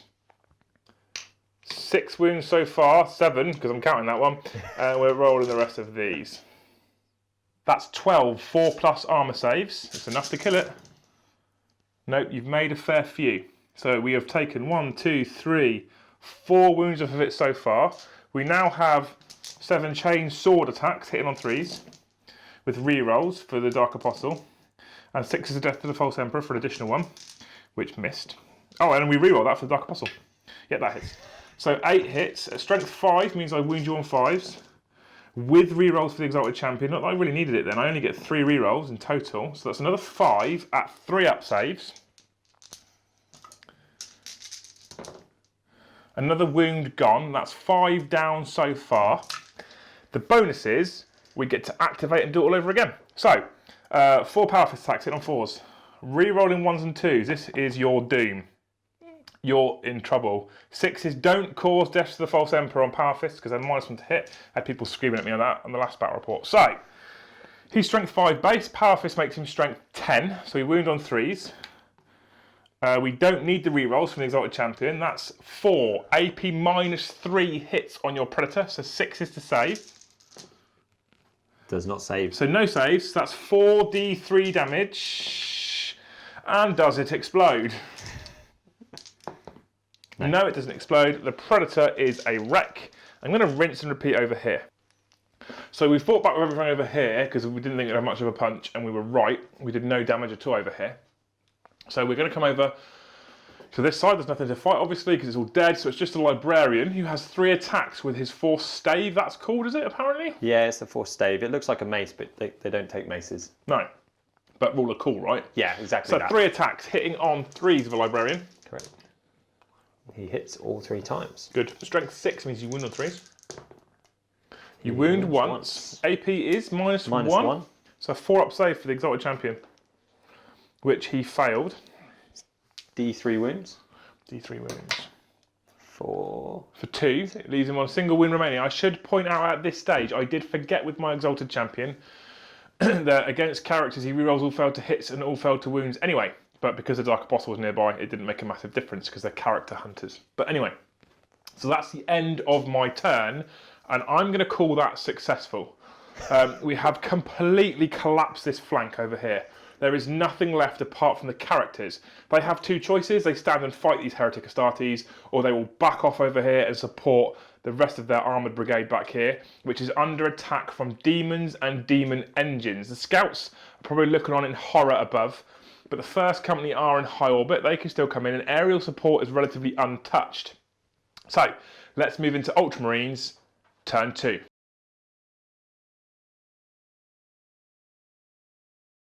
Okay, we're at the end of the Ultramarines movement phase. Brom's done a lot of thinking, right? Because you're in a hard position. So these flyers have stayed in supersonic mode. He hasn't yet dropped to the ground. He's hoping to chip some wounds off of this before he then hits hover mode. But saying that, this one's okay. It's this one that will be in trouble. So he's put some distance between him. I then have to chase him up to sort of here-ish. He then hits hover mode next turn and he can still fly away. So he's trying to put some distance between him and strip some wounds off him so he can slow him down. Makes sense, right? There's no reason not to do that. The two characters, the librarians fell out of combat. Yep. I've leapt 12 inches that way. The Smash Captain has followed him. They can't charge that Mauler thing. Well, the Smash Captain can, but the librarian can't. But it means he's not in combat with a exalted champion, and who will then get eaten by berserkers as well. Makes sense. Over here, the Devastators have fell out of combat with the Demon Prince. It makes sense because they can fire even when they fall back because they're Ultramarines. He does suffer -2, -1 for falling back and firing, and -1 for it being a heavy weapon. But I mean, it's better than staying in combat with a Demon Prince and a Mauler Fiend, right? It just makes more sense. Otherwise, you're going to be smashing the Mauler Fiend in the mouth with the butt of your rifle. Land Raider fell back, can't fire. Vindicator fell back, can't fire. Vindicator didn't need to fall back, so he can fire. Tiggy's jumped across here, so he can smite the Demon Prince. He's got a Demon Prince, a Bloodthirster. He's got a single wound remaining, so he can drop that. They could do some damage to that, and you've got sniper scouts everywhere as well that can chip wounds off of him too. And he's a character, but they're snipers, so they don't care, right? So this could be a good turn. But you've also decided to keep your first company up in high orbit. Correct. And that's because you want to drop 10 Terminators on the objective. 100%. Yeah. This game ain't over. Yeah, of course. So, we did remember this time that he has 3 dice to roll, and on 6s, he can pick a unit and dish out D3 mortal wounds. So, 3 dice. You got a 6. Now, I know where I would put that. We both know where we're going to put it. I would put that on the Bloodthirster. So we're going to go D3. You don't need to, but go for it. So 2 mortal wounds. On the Bloodthirster, that's killed that, which means Tiggy can now smite the Mauler Fiend. Okay, so we're into the Ultramarine Psychic phase. Where are we starting? We're going to start over this side. So we're going to start with the normal Jump Librarian here. Yep. What's he going to do? Null Zone. Null Zone, makes sense, right? Remove that Demon save. He needs an 8. He gets that on a Perils. You have 2 choices. You accept the perils and suffer D3 mortal wounds, which could kill you, or you re-roll the dice at risk of getting below a 2 and failing Null Zone. I can't stop it, by the way. I'm going to roll 1 dice with a re-roll. Okay. That's a 3, so you get 9, so you've still got Null Zone. Everything within 6 inches of him doesn't have an invulnerable save. And next. Might of Heroes. On to the Smash Captain. 6. We get the 6. That's 6, it's spot on. He now has Might of Heroes. That powers him up with his Thunderhammer to go charging into that Mauler Fiend. Over here, Chief Librarian Tigerius, or whatever you want to call him. Smite. Of course. 5. That is a 5. I was going to let you have it anyway. You took the gamble. You've still got D3 mortal wounds for 3. So that Mauler Fiend is now down to 9. And what's next? Psychic Scourge. What's that do? It is pick a model within a certain range, and then we both roll off D6, add our leadership, and if I'm above you, you suffer mortal wounds, equal to his mortal wound as well. So you just need to be better than me. Equal to what? So if your leadership rolled off is equal to mine, you get a single mortal wound. Okay, and if yours is more, I get D3. Yeah. Okay, perfect. Cool. So, cast it. What's it on? 6. That's a 3. It's a fail, unless you want to command point again. No, I've I'm only not got 3 going left. I don't think it's worth it, is it really? No. And that's the end of the Ultramarine Psychic phase. Let's see what happens when they open fire. So we're into the Ultramarine Shooting phase now. There is 4 Devastators with multi-melters. So they still have a Signum. 3 of them will be hitting on 5s. 1 of them will be hitting on 4s. That's important. So 3 that hit on 5s. That's none. Your captain's It's too far away, I'm afraid. Yes. 1 hits on a 4. He That hits it. hits. It's strength 8. My toughness is 6. You wound on 3s. You do wound. It's AP -4. I have a 5 up demonic save. I can't see. I can't see. Cocked. Okay, it's cocked, isn't it? It is. I fail. It's 2d6 damage. Pick the highest. For 2 wounds. Well, it happens to both of us, Yeah, right? happens to both of us. The dice are being nice. So he has 6 wounds remaining. Rapid fire. Rapid fire bolt gun is 2 shots, right? It is. Is it? You had 4 in your hand. Yeah, it was for the clink. No hits. Okay. Next, scouts maybe into Yeah, the same target. Yeah, these 5 down into the. So we have 5 sniper scouts up there on the hill targeting the character. They can because they're scouts. They hit on 3s because they didn't move. All 5 have hit. Now on toughness 6, it's 5 to win, but 6 has caused mortal wounds in addition. That's a 6, which is a mortal wound. It is an addition, isn't it? I am right in thinking it's an addition. So I've also got 2 3-up armor saves, which I passed both. So that puts me down to 5 wounds remaining. There's 5 more scouts up here, which I imagine are going to rinse and repeat. Correct. Doing what he can to kill this warlord. 2 of them miss. He wants that again, ideally, or higher. That's 2 mortal wounds on him, which puts him on 3 remaining, and 3 3-up armor saves. This could kill him. These scouts may have found the chink in this demon's armour. Nope, all 3 save. He remains stood firm on 3 wounds remaining, and all you've got left to fire are 2 flyers who can't target him, and the Vindicator. Where's the Vindicator going to go? It's going to go right in front of him. Into the Mauler Fiend or into the... No, we're going to get Demon Prince. He can see a Demon Prince. It doesn't matter. Demon Prince is a character. Isn't the Mauler Fiend closer? Yes. So you can't hit the Demon Prince. Yeah. I was getting excited. I do apologise. You can hit the Mauler Fiend or you can hit the Knight. You're down to 12 wounds on a Knight. 10. You've gone down to 10 wounds on the Knight. 10 wounds on the Knight, 9 wounds on the Mauler Fiend. And you've got no command points. We're going Knight. I thought you might. Yeah. D3 shots. For 2 shots, hitting on 3s. You didn't move. Yeah. 1 hits, 1 fails. Ooh. I'm going to command point this. I thought you probably would. I definitely would. Yeah. That's 2 hits. Strength 10, wounds on 3s. That's 2 wounds. AP minus lots. I've got a 5 up iron shield save. You really want me to fail both of these? I really do. I fail both of them. 2d6 damage. That 11. is 11. The Knight goes boom. And on a 6, it explodes. Oh, I would do. It explodes. Everything within 2d6 range. That's a 5 and a 4. Everything within 9 inches suffers d6 mortal wounds. Let's measure up.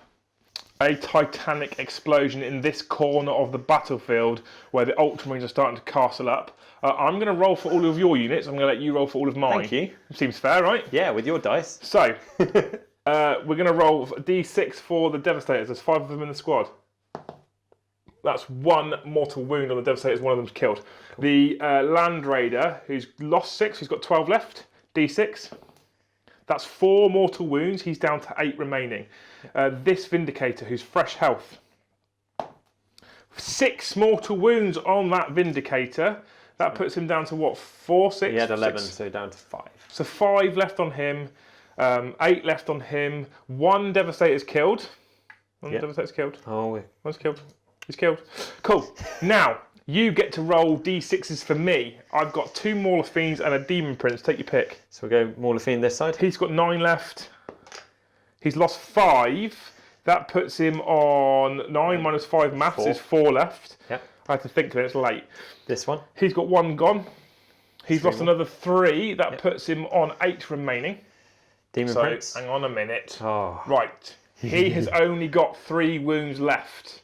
So you need to roll a 3 or higher. Come on. There it is. There's 3. That's Slay the Warlord. Not that it counts, but Nice. But that moral means victory. That means that my ruse comes into play. And here it is. Here's the ruse. Revenge. Play this card when your warlord is slain. For the rest of the battle, you can add 1 to the wound rolls made for all models in your army. You thought berserkers were bad before. They're now going to murdernate stuff. So when you're already like wounding, Excellent. You can't see my face behind the camera. It's quite smug. Smug cam. Yeah, smug cam should be a thing. So that's my ruse, but importantly, that's really wounded. That's a bit wounded. That's gone, and so is my demon prince, and so is my bloodthirster. So actually, a turn in which you probably thought you were in lots of trouble. You have consolidated in this corner. You've opened fire, and you've been very efficient. So we're going to remove that knight. We're going to come back with the Ultramarines. The rest of the shooting phase, actually. Yeah. There's still more to come. And when I say the rest of the shooting phase, I mean these two flyers over here. So which one first? Missile one or last cannon one? We're going to start with the missile one. This guy here? Yeah, we're going into your Mauler Fiend. This full health Mauler Fiend, yeah? Yes. So 2 crack missiles, I would guess. Yep. Hitting on 3s because it's a strafing run. Both hit. Strength 8 means you wound on 3s. Both wound. AP -2, I have 5 up saves. I fail both. D6 damage each. That's 9. That leaves me with 3 left. Oh dear. Assault cannons. Okay. This is turning on its head this turn. This is completely different to what I thought it would be. This is very different to what I expected. Hitting on, you've still got Terminators to come. Yeah. Hitting on 3s because of strafing run.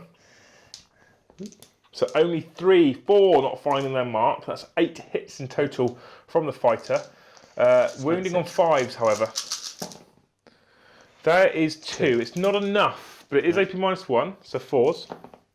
I fail 1 pass one. I have 2 wounds left, and there could be some last cannons coming downfield. Yep.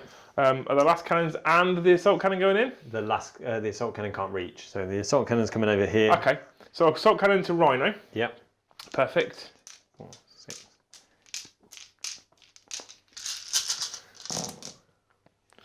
This is the assault cannon in the Rhino, obviously, and it wounds on 5s. So that's a total of 4 wounds on the Rhino. AP -1 is 4 up saves. And he takes 1 wound, leaving him on 9. Now, the bit you really don't want to get wrong. 2 last cannons. Can this pilot, who had to bank sharply, yes he can, finds his mark twice. Yep. These are strength 9, so they wound on 3s. They both wound. They're AP -3, so I have 2 5+ demon saves. I pass 1, I fail 1. It's D6 damage. You need more than a 1. You do. Do I explode? I don't think it matters. No, I don't. Mauler Fiend destroyed. These can now hover a little more safely. With that, we move into the Ultramarines charge phase because he's not finished. The Ultramarines are absolutely hammering the Eternal Slaughter here. Their blood is up. They will not stand the heretic. Smash Captain charging into Mauler Fiend, so I will overwatch you with my angry words. 2d6, don't get double 1. You're in. You are well in. So in he goes. Okay, so now the Smash Captain's gone piling in. Might of Heroes makes him not that bad. He's 4 attacks base, +1 for Might of Heroes, means it's 5 attacks. Hitting on 2s, which will be reduced to 3s because of the Thunderhammer. He re-rolls those 2 1s because he's a captain. So, perfect efficiency from the Ultramarines, 5 hits. Strength 10, Might of Heroes gives him +1, so strength 5. The Thunderhammer doubles it. Strength 10, winning on 3s. That is 3 wounds from the Thunderhammer. They're AP -3. I have 5+. No, I don't have 5+ demon saves because you got Null Zone off. I did. So I have 6+ armor saves. I pass 1, fail 2. It does a flat 3 damage. I want to double check because I think it's D3. But I think it's a flat 3. I'm hoping it's flat 3. Which puts me on 2. I'm going to let him go and check, Club. I'm going to keep talking and tell you that that puts me on 2 wounds remaining. Just 2 wounds remaining. I did know it was flat 3. I thought you did. That's why they're so popular. Yeah, so I'm going to fight you back now. Now, because I only have 2 wounds remaining, my profile is currently reduced. So I have 2 attacks hitting you on 4s. I hit you once. My strength now is down to 4, which doubles for the fist, which makes me strength 8. So I wound you on 2s. I failed to wound. And I have 6 attacks with my Lasher Tendrils. These hit on 4s. I hit you 3 times. They're strength 4, however, now, because I'm wounded, so I wound you on 4s. They wound you once. They're AP -2. You don't care. You have 3+ invulnerable save for your Storm Shield, which you pass. So that is combat done, I think. I think that's also the end of your turn. It is. That's a lot better than I thought it was going to be. That went really well, right? That was really good. Guys, let us know what you think. That was absolutely brutal from the Ultramarines. I didn't expect that. I thought I'd done enough killing and enough making you fall out that nothing was going to happen. Mind you, I think most of your damage happened in my Titanic explosion. But that was excellent. So, we're now going to move into the Eternal Slaughter turn 3. I have to try and consolidate here and work out what on earth I'm going to do. But when we start the turn, we have to look what you're putting up. The comets come in. Oh, it's up there somewhere. Yeah. So the comet's coming in at the start of Eternal Slaughter, turn 3.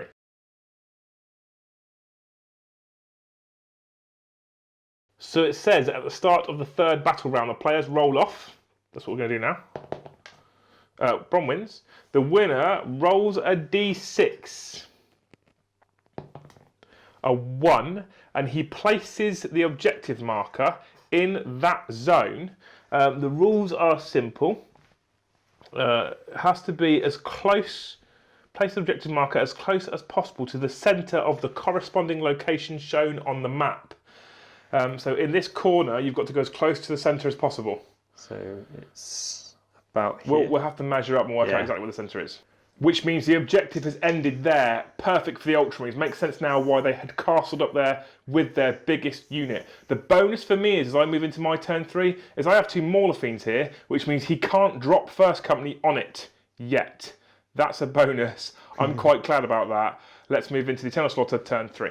Okay, so we're at the end of the Eternal Slaughter's turn 3 movement phase. The tactics have changed ever so slightly. I really hope the objective will be over in that corner, because then he had to come to me, which means moving all of these heavy weapons, and he wouldn't like that. It wouldn't have been good for him. As it is, he can now kind of castle up back there. The only bonus he has the only objective secured unit he's got are scouts, and they'd have to climb down to get that, and they can't because it's too far. Unless they advanced. So we've now raced the rhinos back round here. We've advanced the berserkers. We've only moved these berserkers so we can go and kick this librarian's back doors in. We've moved that rhino around there. We've pushed the Mauler Fiend in towards the Land Raider. Both of those gained a wound back for infernal regeneration. So it puts him on middle bracket, and I think it may even put him on middle. If not, it puts him on still his bottom. But if he carries on gaining wounds back, we might be okay. The problem with that, obvious course, is Smash Captain. Now, what I've decided to do, because it's narrative, and I don't feel guilty because you're so many power level above, which I didn't think would make a difference, is I'm going to summon with these 2 characters. So they've both stood still, and it's not like me to keep those stood still. So I'm going to summon with them. Now, I rolled a test roll off camera, and I'm really gutted because I got 3 6s, which means I could have summoned a Bloodthirster. Now, the reason why I've never done this before is I don't have many demon units. I have a Demon Prince, a Bloodthirster, and some Bloodletters. That's all I can summon, so that's what I'm going to have to, that's all I can do. But I need to add some stuff to the board after the last turn. So we're going to grab 3 dice and work out what power level we need. So first of all, the Dark Apostle, it's 3d6. That's a 10 plus a, that's a lot. That's a 16. 1 more and I'd have got a Bloodthirster. I have nothing else I can bring in that's sort of 16 power level, so I'm going to have to bring in a Chaos Demon Prince, which is warp charge. A power level of 8, and then you all right? Yeah, it's fine. You're going to take the mortal wound. I know. You have to take a mortal wound. I know, we'll get to that. So basically, if I have a double, I suffer a mortal wound. A triple is D3 mortal wounds. So the Dark Apostle's taken a mortal wound. Now the Exalted Champion, he's going to try. So all I need is 4 for Bloodletters, right? Don't say it. Just if he gets 17 now. Sorry, I had to stop for a cough. Anyway, that is 11. So he managed to summon his Bloodletters as well. Saying that, they both can. So let's bring these new units onto the board. And there they are. A Demon Prince and his minions have entered the board. I wanted to put them over here somewhere, but because of the Captain Librarian Scouts, actually that was impossible. Hey ho, I've got extra units on the board, right? I've gained 12 power level, which I think only puts me like 26 behind you still. Close. So yeah, I could have really done with that Bloodthirster. Anyway, we're not going to worry about that. We're going to move into the shooting phase.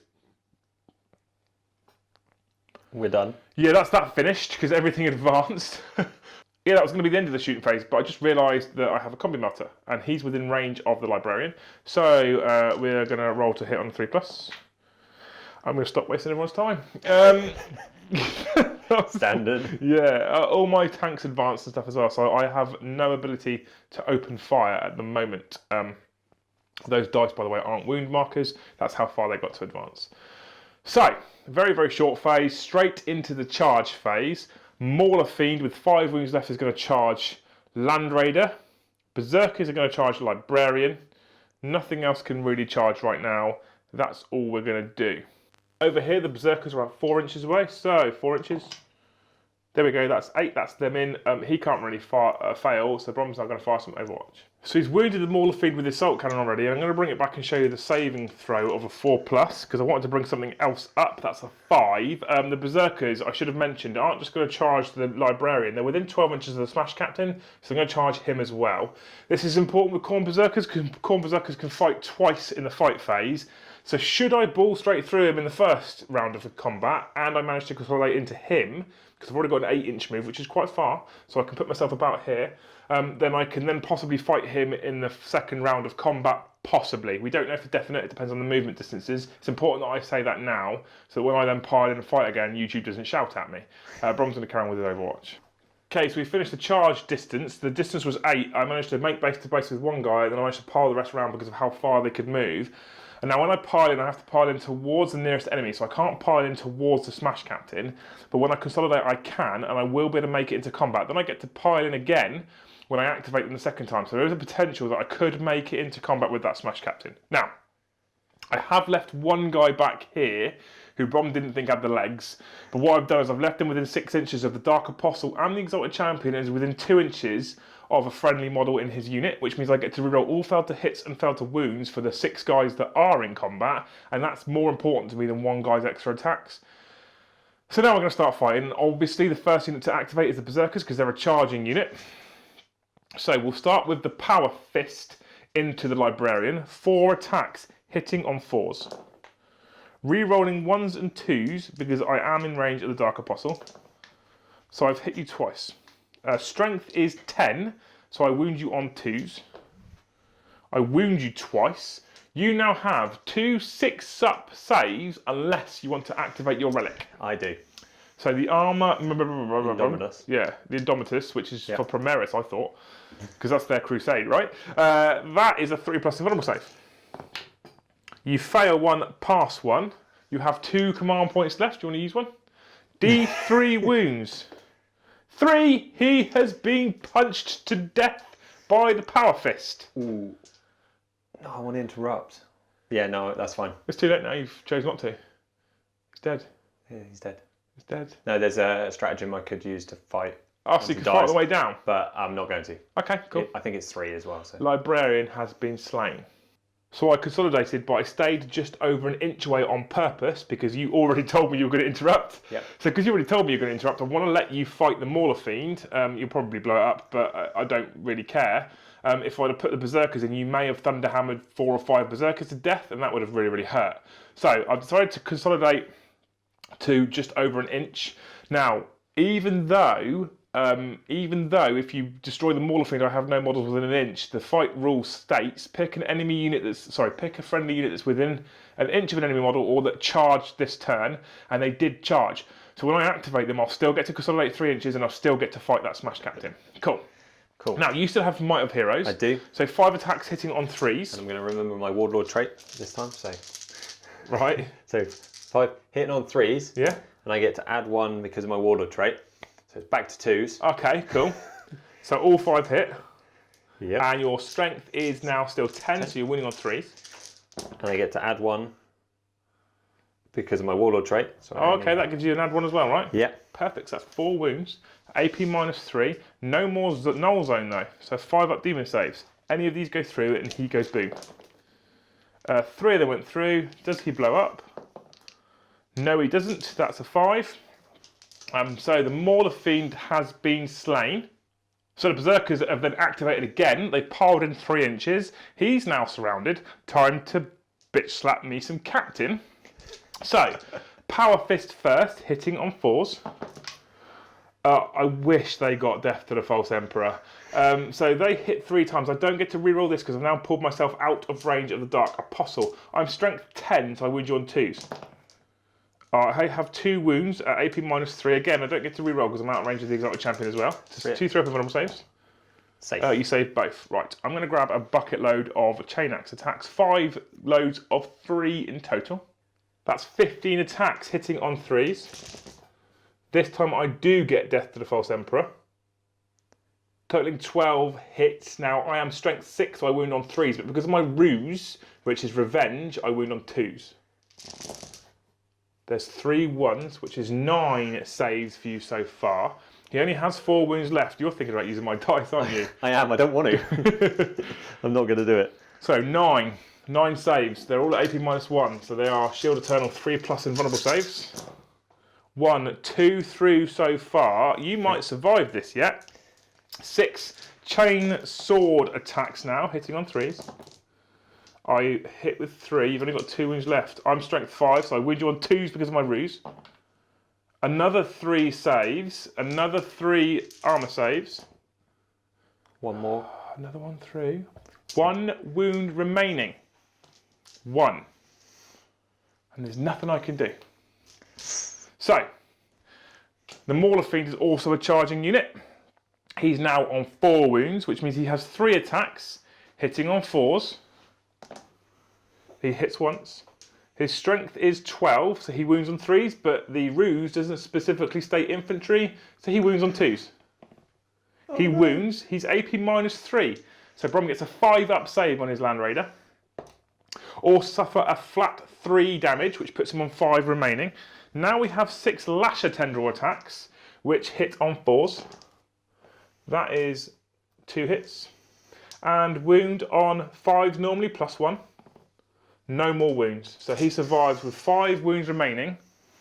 And your captain's already fought. So he hits back with D6 attacks. D6 attacks from the Land Raider for 1. Hitting on 6s. Doesn't hit. Okay. So that's the end of the Chaos Space Marines third. You know what we forgot to do? At the very beginning of the turn. 3 dice. 3 dice. 6s cause D3 mortal wounds to your Smash Captain, who's got 1 left. So he would have suffered 3 wounds and he would have definitely been killed. Yeah, he would have. So, I know Warlord down, Warlord down. I know that was out of sequence, but I'd have put it on him anyway, and he had 4 wounds at the start. That would have left him on 1. It just meant that the Berserkers would definitely killed him. So I'm comfortable that was a wise choice. Who says debris falls at timely intervals? The card does. The card says it does, actually. We really should do it. The Smash Captain's been killed, which is more important to me. I'm happy there now. I was happy-ish anyway with him with 1 wound remaining. Now I'm happier. We do now move into Ultramarines turn 4. Now I would imagine we're going to see the first company arrive.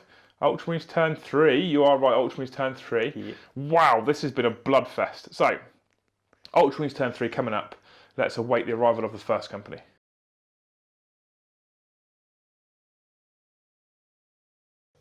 We're at the end of the Ultramarines movement phase. Brom's going to grab 3 dice because we don't want to forget that again. He's going to stick them in this hole here and see if he gets any 6s. There is no 6s there, thank God, so I don't suffer any mortal wounds because at the moment I've got a foot slog across that objective marker and there's lots of stuff lining up with its heavy firepower now. So this one's turned around. It banked hard right. It's still in supersonic mode. It's coming on a strafing run down the middle of the bank. It's missed the Rhino so far. I'd imagine it's going to pile into the Berserker. When I say it's missed the Rhinos, I'm talking narratively. He hasn't actually rolled any dice yet. This one's gone down into hover mode and leapt over here. It's come banking around to start taking out those Berserkers because clearly Berserkers wounding Marines on 2s is quite frightening now for the Space Marines. They want to try and start removing the Khorne Berserkers. The Scouts have done what the Scouts have done so far. They've remained in their camped positions trying to snipe down characters. They've just watched what happens when those two get their rituals sorted and summon in demons. So I'd imagine they'll be looking at taking those characters down perhaps, but there's also a demonic character now at the front of that squad. Over here, the Land Raider has fallen out of combat, obviously. Still can't fire, but the multi-melter Devastators haven't moved because I wasn't stupid enough not to charge those as well, which means that they don't suffer any penalties now. They're hitting on 3s again, one of them on 2s. That could be the end of the Mauler. Tiggy's hopped up to face it down because he's brave, right? That's what we're telling us. Yeah, that's what I'm saying. And the first company have dropped in here, away 9 inches from the Rhino, 9 inches from the Berserkers, 9 inches from the Mauler thing. There was just enough of a gap here. They obviously want to take control of and secure that, form a defensive perimeter and slaughter anything that comes near. But first of all, they've got to clear this mess. The Dark Apostle shouting his troops forward. The Ultramarines are having none of it. That sounds like a really good story, doesn't it? Yeah, it does. I like that. Cool. Yeah. Okay. So, breathe and go into the Ultramarines psychic phase. Chief Librarian Tigerius, now the one taking charge of this force because all the other HQs have been destroyed. What's he doing? A null zone. Null zone first. Warp charge value of 8. That's a fail. Okay.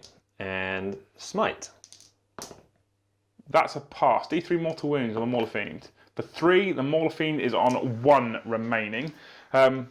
We should also tell you, by the way, that both of us have got 0 command points left. That's why there'll be no rerolls from now on, because we did blow them all on rerolls earlier. But it was totally worth it. Totally. Cool. So he's done. That's the end of the psychic phase. Now we're going to roll straight into the Ultramarines shooting phase. If you know what you want to do. Yeah, we're going to start over this end. Okay. So we're coming round here to this Storm Talon, who's going to open up with his assault cannon into there. Correct. What's his last cannons doing? It's going down range. We're going to take out that speeding rhino. Yes. Perfect. So which do you want to roll first? The assault cannon. In the compound? Yeah, right, 12 shots, hitting on 3s because it's against the ground targets. Strafing run in effect. He has banked hard whilst hovering, so he's missed 5 times. Yep. But their strength 6, they win on 3s. The G's are affecting him. There are 2 wounds on the Berserkers, AP -1, 4 up saves. 1 does get killed from the assault cannon fire. Now the 2 last cannons hitting on 3s. 1 hits, wounding on 3s. And it wounds. It's a 6 up save that I fail, and it does D6 damage. For 3, does it blow up? It does. Let's measure ranges. So it's 6 inches, everything within 6 inches. So for D3 mortar, there's been lots of explosions today, which is basically Prince, Bloodletters, this character, these dudes, these Berserkers, and the Scouts. So Scouts, D3 mortal wounds. For 3 mortal wounds, 3 Scouts have been killed. Yep, they'll die. I'm going to let you roll for my stuff. I don't want to because you're rolling better, but I'm going to let you roll for my stuff. So how many Berserkers are consumed by fire? 3 Berserkers consumed by fire. Demon Prince takes 1 mortal wound. Dark Apostle, not Dark Apostle, Exalted Champion takes 2. That kills him. Bloodletters. Bloodletters take 3. That's 3 Bloodletters killed as well. That went quite well. The troops getting absolutely annihilated by the demon fire spilling out of the rhino. A great big hole now that rhino has exploded. I don't know how many things have been killed tonight by explosions. It's more than normal. Yeah, it's a lot more than normal, yeah. Right, okay. So that's that. That's the start. Next, Jet. I would like to start down this end, if possible. You do whatever you want. It's your shooting phase, Brom. So we're going to shoot this Vindicator into the 1 wound left. How many wounds has the Vindicator got? 9. 9, so he's still hitting at normal ballistic skill, right? Correct. So D3 shots for 2, hitting on 3s. He hits once, wounding on 3s. He fails to wound. Next. We've got the Stormbotter still. Don't forget the Stormbotter. Rapid fire range.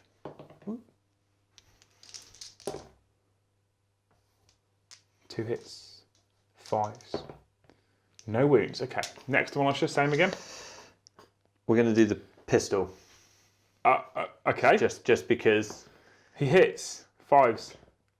He doesn't wound. Should we stop messing around now and do the Vindicator? The next.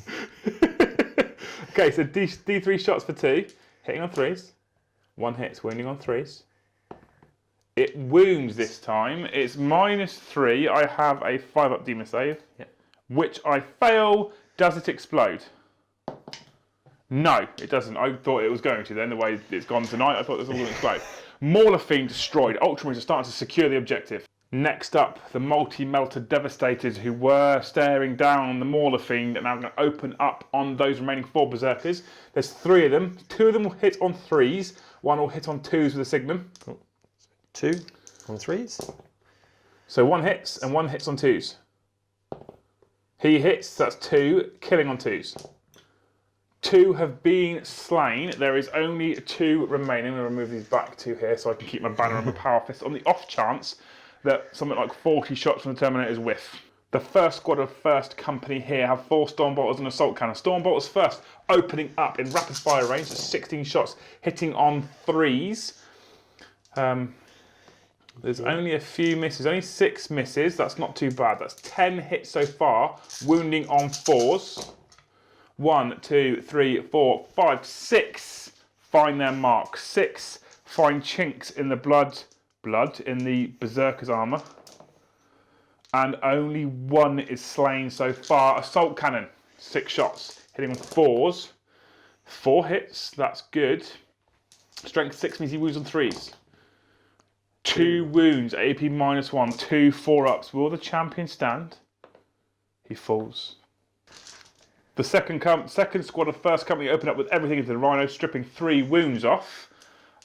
We've got scouts, pretty much. And this flyer. And this flyer here. He's got 2 missiles, 2 crack missiles, and his assault cannon. And we're going to go all the way over here. Assault cannon into blood letters. Everything in. So 12 shots, because it's a twin assault cannon. Hitting on 3s because of strafing run. About half of them exactly finding their mark. It is quite a distance for an assault cannon. There's toughness 3 though, I believe, so it's wounding on 2s. So that is 5 wounds, because I'm sure they're toughness 3. I have a 5-up demon save. I saved 3, 2 more are killed. So next he's firing 2 frag missiles into the same squad. 2d6 shots for a total of 7. Mathematically perfect. You're perfect. Oh, yay. Mathematically perfect. 1A. Hitting on 3s. So only 2 missed. Their strength 4, toughness 3, so it's 3 to wounds. So that is a total of 3 wounds. AP nothing, 5 up and vulnerable saves. Another 3 are killed. I hate to say it, but I could be calling this soon. You could be. The first 2 scouts up here are going to fire into the Dark Apostle, who's got 3 wounds left, hitting on 3s. 1 hits, wounding on 4s. I would have let you have it. You've wounded anyway. Yep. I have a 3-up armor save, which I pass. These 5, I guess, will rinse and repeat now. Exactly that. Try and kill him. They find their mark with 4. They are forced to wound. 6 are mortal wounds. So they are 2 wounds. You won't kill him, but you could severely hurt him. You 2 take another wound off him, putting him down to 2 remaining. Sorry. I think, I may be wrong, that's the end of your shooting phase. That is everything. Yes. And there's no charges to be made because you can't fit through your base and the rock there with your Terminators. Correct. So we are at the end of your turn. We are. It's looking bleak for me. There's not a lot left. There is not a lot left, Brom. This is not what I thought would happen. No. When I managed to pull in some more demons and a demon prince, I was a little bit more comfortable. And then you've killed those. They have a leadership check to take that they fail. So those last 2 have been killed as well. This is going to be interesting. I have some characters and some berserkers left. You know what I'm going to do? Summon. I can't. What's the point? Yeah. I don't think there's any point.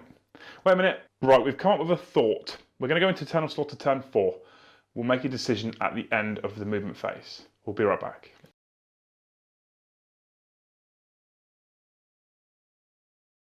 I thought about conceding. I'm still thinking about conceding, but I don't like to concede with Eternal Slaughter. So I'm only going to concede when it's basically impossible. So we've done our movement phase. Let's explain it. Rhino's both advanced, both got 6s. How I pulled that one off, I don't know. So he's parked himself on the objective. There is no troops choices over there. So I hold that at the moment, and he has to remove it. Yes, there is multi-melters and vindicators. Now those vindicators have performed much better than they normally do. So at some point this game, they've got to start failing. That's my theory, because I can't do anything else with them. If we come right round here, the Berserker's got a 5-inch advance, meaning they moved 11 inches to there, to try and get some bodies over this way. The first company is going to be hard to deal with. And the Demon Prince, he moved up to here. He's got a 5-inch, 6-inch charge. 6-inch charge, 7 inches away. He's got a 6-inch charge into those Marines. If I can kill those with him, I'll probably get slaughtered by all this, but at least I'm giving it a go. You can get a 6-inch charge, consolidate in here, stop this firing. You've got exactly. a chance. There's potential. Yeah. But what I'm also going to try and do at the end of my movement phase, first things first, 3 6s. That's no 6s. There's no mortal wounds. Okay. And now we're going to try and summon with this character who stood still again. Please. I have a 6, a 1, and a 1. First of all, that's a double, which means he suffers a mortal wound. Put him on 1 left.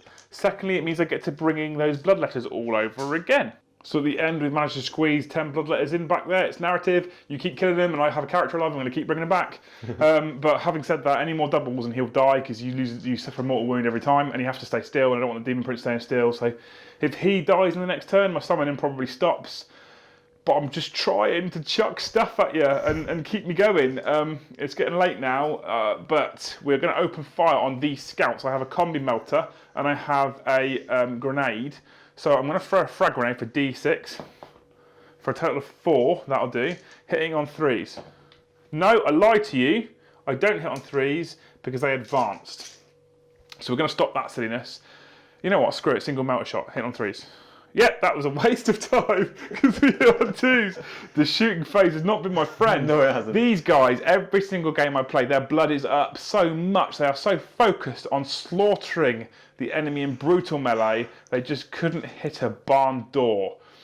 That's the end of my shooting phase, because there wasn't a shooting phase, because I missed my combi mount, and that's all I had. Everything else advanced. Now we have the Demon Prince behind that rock, eyeing up those juicy targets that are.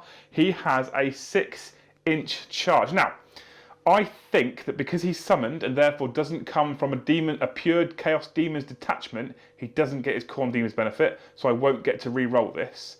I'm sure that's right. I'm sure it's right. If you guys know otherwise, please let me know. So, if this fails, this is your game.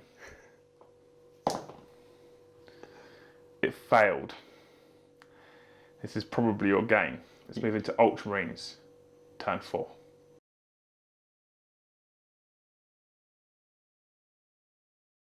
So at the end of the Ultramarines movement phase, it is looking bleak. The veterans are tightening the noose. I told you standard baby Marines are better than Primaris. Apparently. That and a 20 power level. But to be fair, with the amount of stuff I've summoned now, I've summoned 16 power level in, so it's not that far off now. It's quite close. It's much closer, yeah, exactly. And it's no different to bring them in from reserves, in all seriousness. So, you have now started to really tighten the noose. Both flyers have hit supersonic mode. The pilot's throttling up again. It's getting late, I can't talk.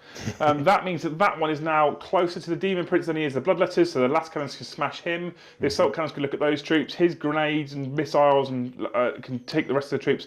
The scouts, you've told me, are trained in now on the Dark Apostle. Yep. The first company have pushed in to dispatch the 2 vehicles, at which case if they succeed, the multi-melters can turn around and blast the Demon Prince. If they fail, the multi-melters can take out the Rhino, but we've still got tanks to fire at the Rhinos.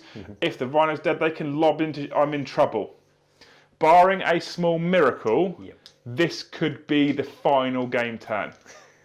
So we're going to go into the Psychic phase. No, 3 dice. 3 dice. Yep, 6s, of which you have none. Okay. So now we're going to go into the Ultramarine Psychic phase. Smite. Smite, of course. That's a super smite. You suffer D3 mortal wounds. Yes. So you suffer D3 mortal wounds. You won't die. Nope. So you suffer 2 mortal wounds. I think you start off with 4 with Tiggy. Yep. Importantly, D6. I get to suffer D6 for 5, leaves me on 2 wounds remaining. This is bad. I needed it to start going well for me. That's not going well for me. Tiggy stripping armour away with just his mind bullets. What's next? Psychic Scourge. Okay, cool. Psychic Scourge. So, no. No, fails. Okay, end of the Ultramarine Psychic phase, the all-important shooting phase. What's going to fire at the Rhino first, I guess? Yes, we're going to start with these 2. Are you sure? No, because they could go... So what I would do, if it was me, is open up Terminators into Rhino, who's got 2 wounds left, and then the Vindicators could lob into the Demon Prince. Well, one of them definitely can, because it can see it. Yes. So, Terminators are going to open up on the Rhino. The first squad of First Company open up, took a wound off. The second squad of First Company open up and took the remaining wound off. It did not explode. Now we're in the proverbial poo. Yes. So what's next, mate? We're going to do the Vindicator as described by you into... Yeah, Vindicator into... so D3 shots from the Vindicator. 1 shot, hitting on 3s. No. It doesn't hit. Okay, so... Stormbolter. 2 shots, 2 hits, 1 wound, and we have a 3-up save, which we fail. So he loses his first wound. I know you guys couldn't see that off camera. I apologise, but he loses his first wound. He's down to 7 left. Multi-melters. 3 multi-melters, 2 hitting on 3s, 1 hitting on 2s. So 3s. So 2 hit on 3s, 1 hits on 2s. He hits as well. All 3 hit. This could spell the doom of the Demon Prince. Wounding on 3s. 2 of them wound. 2 5-up demon saves. I failed both. They are 2d6 damage each. Pick the highest, 6 off the first. He's got 1 wound left, so he's dead. Demon Prince has been slain. Oh no, right. Okay. Should we do the snipers into the character? Let's do that. So 2 snipers down into here. Yeah, hitting on 3s. 1 hits. Wounding on 6. No, doesn't wound. The other 5. Hitting on 3s. And they wound on 4s. So 2 miss. Wounding on 4s. You can do 6. 2 wounds. 2 3-up armor saves. He has been killed as well. At which point, I'm going to stop you right there. There's a lot of bolt gun to fire. I have not got enough to hold that at the end of turn 5. I probably won't even get there now. No. If you look how far away it is, all I've got is 1 Rhino, which will be destroyed by the Flyers, the Terminators, and Power Fists and Multi-Mutters. Yeah. It's just, this is impossible now. I've got 7 Berserkers left, 10 Bloodletters and a Rhino. That will be killed. There's no ifs, ands, buts, or maybe. So we're going to do an awkward left-handed handshake because I've got the camera. We're going to say thank you very much. Thank you very much. That was sore. I don't like losing to you either. And I specifically don't like losing with Eternal Slaughter. But it was a good, fun game. I really enjoyed it. How did you feel not bringing Primaris stuff? I really thought I'd be outweighed. I've played you with Primaris. A lot against the Eternal Slaughter, and I struggle. And yet something went right, and I don't know whether it was the blowing up of your own stuff or the extra, bit lucky. The extra 30 power level. 30 power level extra, I thought when we weighed it up actually was a massive, and then I went, well, I've got Vindicators. And I'll be honest with you, some other units 20 to 30 power level more I thought was quite a lot, so we stuck another unit on the board. I thought, yeah, that's a lot actually. And then after my second turn, I was like, maybe I shouldn't have put that extra stuff down. Because I thought I had that then. Everything died. Yeah, because we obviously advanced all the way across the board and we smashed in everywhere. We cleared that flank really quickly. We destroyed 2 Predators really fast. And you rely on your Predators. You love those things. So we did hit you hard and fast really early on. I thought, this is mine. When the objective dropped over there, for me, honestly, that probably couldn't have been a worse place to put it. Yeah. If it had come over here somewhere, maybe in this sort of area, where I had Berserkers and more Berserkers and stuff over here, your first company would have dropped in, but I'd have had Berserkers versus first company. It could have been a bit of a punch-up. You'd have had to then try and chase me across the board. It's unfortunate it happened there, but the Ultramarines, they're tactical geniuses, right? They knew where the key point on the battle grid was. They knew where they expected the meteor to strike. They'd already predicted that on the battle barge above, so that's where they castled up. That's where it happened. A couple of times when I summoned in some demons and a demon prince, I thought I could still do this. I could still tear through this stuff. Just not enough. These scouts were very. I thought they were just out of the way. Very annoying. They were very annoying, actually. No, they were on purposely put in the right place. Yeah. These 2 specifically, when you were summoning in your Bloodletters, it was just you were like, I can't get closer. That was pretty much their best use as well. Yeah. In all seriousness, stopping me from sticking stuff down anywhere like Bloodletters, because if I could have even a bit further around the back of that started to summon stuff. I've never summoned before. It's the first time I've ever summoned. Yep. It is helpful in narrative to start bringing that stuff back when I'm getting my back doors kicked in. So you may find I start getting some flesh hounds painted up when the new models drop, because summoning those that move quickly will probably be helpful. But saying that, both units got summoned, both units got destroyed. Units got summoned, units gets destroyed. So when you've got this much stuff left on the battlefield, maybe not. Against However, Bloodletters aren't good. It was still a brutal punch-up. It did sway one way and the other quite early on. We still got 4 good turns out of it. It's always good fun playing, yeah? Yep. So thank you very, very much for coming down to the studio and playing. For those of you that don't know, Brom's been on the channel before, and he will be on multiple times because he lives in my basement. But this is the only daylight I get. Yeah, this is my light. Yeah, these ones. This is his daylight. This is where his tan comes from. So, but Brom has also been on deploymentzone.tv. You may have heard me mention it a few times. Head on over to the website. It is www.deploymentzone.tv on the screen right now. If you head on over to that website, that is a website owned by myself and Winters from Winters SEO, that YouTube channel that you probably all know and love already. We put a battle report on every single Tuesday. We try and put a DZHQ up every single month. That's when him and I just chat rubbish basically, but people seem to like it. We've got a new series called The Big Debate. That is really good fun. Which you hosted some of recently. I did. They'll probably be up in about January time. It was hard. You were not in your comfort zone. No. We have Winter's Top Tips, where he gives you tips on gaming, and there'll be painting videos and tutorials up. There's a merchandise web. It's just loads of fun. We're just enjoying ourselves, right? And there is this distant dream that this goes full time, and that's how we're looking to try and do it. We have lots of compliments, so please check it out. Let us know what you think. Perfect. Some shout outs for the YouTube channel, however, the mat and this type of scenery here, this was provided to us by GameMat.eu, the wonderful chaps there at GameMat. Check out GameMat.eu for pre-printed scenery and awesome battle mats. This stuff's really, really nice. This other Star Wars looking sand stuff, which is really, really cool. This is brand new for the studio. This was provided to us by Urban Mats. We've got some more of it, we just didn't want to cover the board too much. We've got enough to do a real good setup actually that looks very Star Warsy. We only opened this today. This is the first time we've used it. It's awesome stuff, to check out Urban Mats. We will be doing full product reviews of this scenery, plus other scenery, plus battle mats that they've sent us very, very, very soon. I think you and I are planned to do that in a week and a half's time if we get the chance, right? So check out those product reviews soon. If you're watching this a week and a half, 2 weeks after it came out, this video came out, then they're probably already up, so check them out, they look really cool. So thank you very much. A big shout out to our sponsor, Element Games.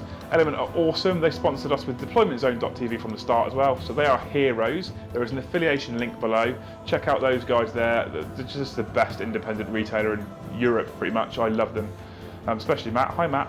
And finally, the biggest shout out of all goes to all the subscribers to the channel, and specifically to the patrons. We have a Discord channel, we have a Patreon page, we have 53 or 54 patrons. All the Warhammer team are in the Discord as well. We've just brought on board Martin Waller, who's a Golden Demon winner and a Slayer Sword winner, and he's our painting bitch now. So he's now in Discord, and you get added bonuses depending on what level you are to go and have some sort of experiences with him. That sounds kinky, doesn't it? Yeah.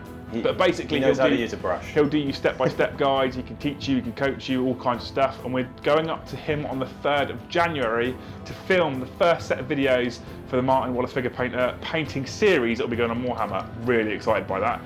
Also, it could be terrible because I've never done that sort of thing before, but I think it'll be good. So perfect. So check out Discord, check out Patreon. Thank you very much for joining us. If you haven't already, hit subscribe and you'll get lots more videos, because we're starting to ramp up the production now. And that's why I'm going to have him here more.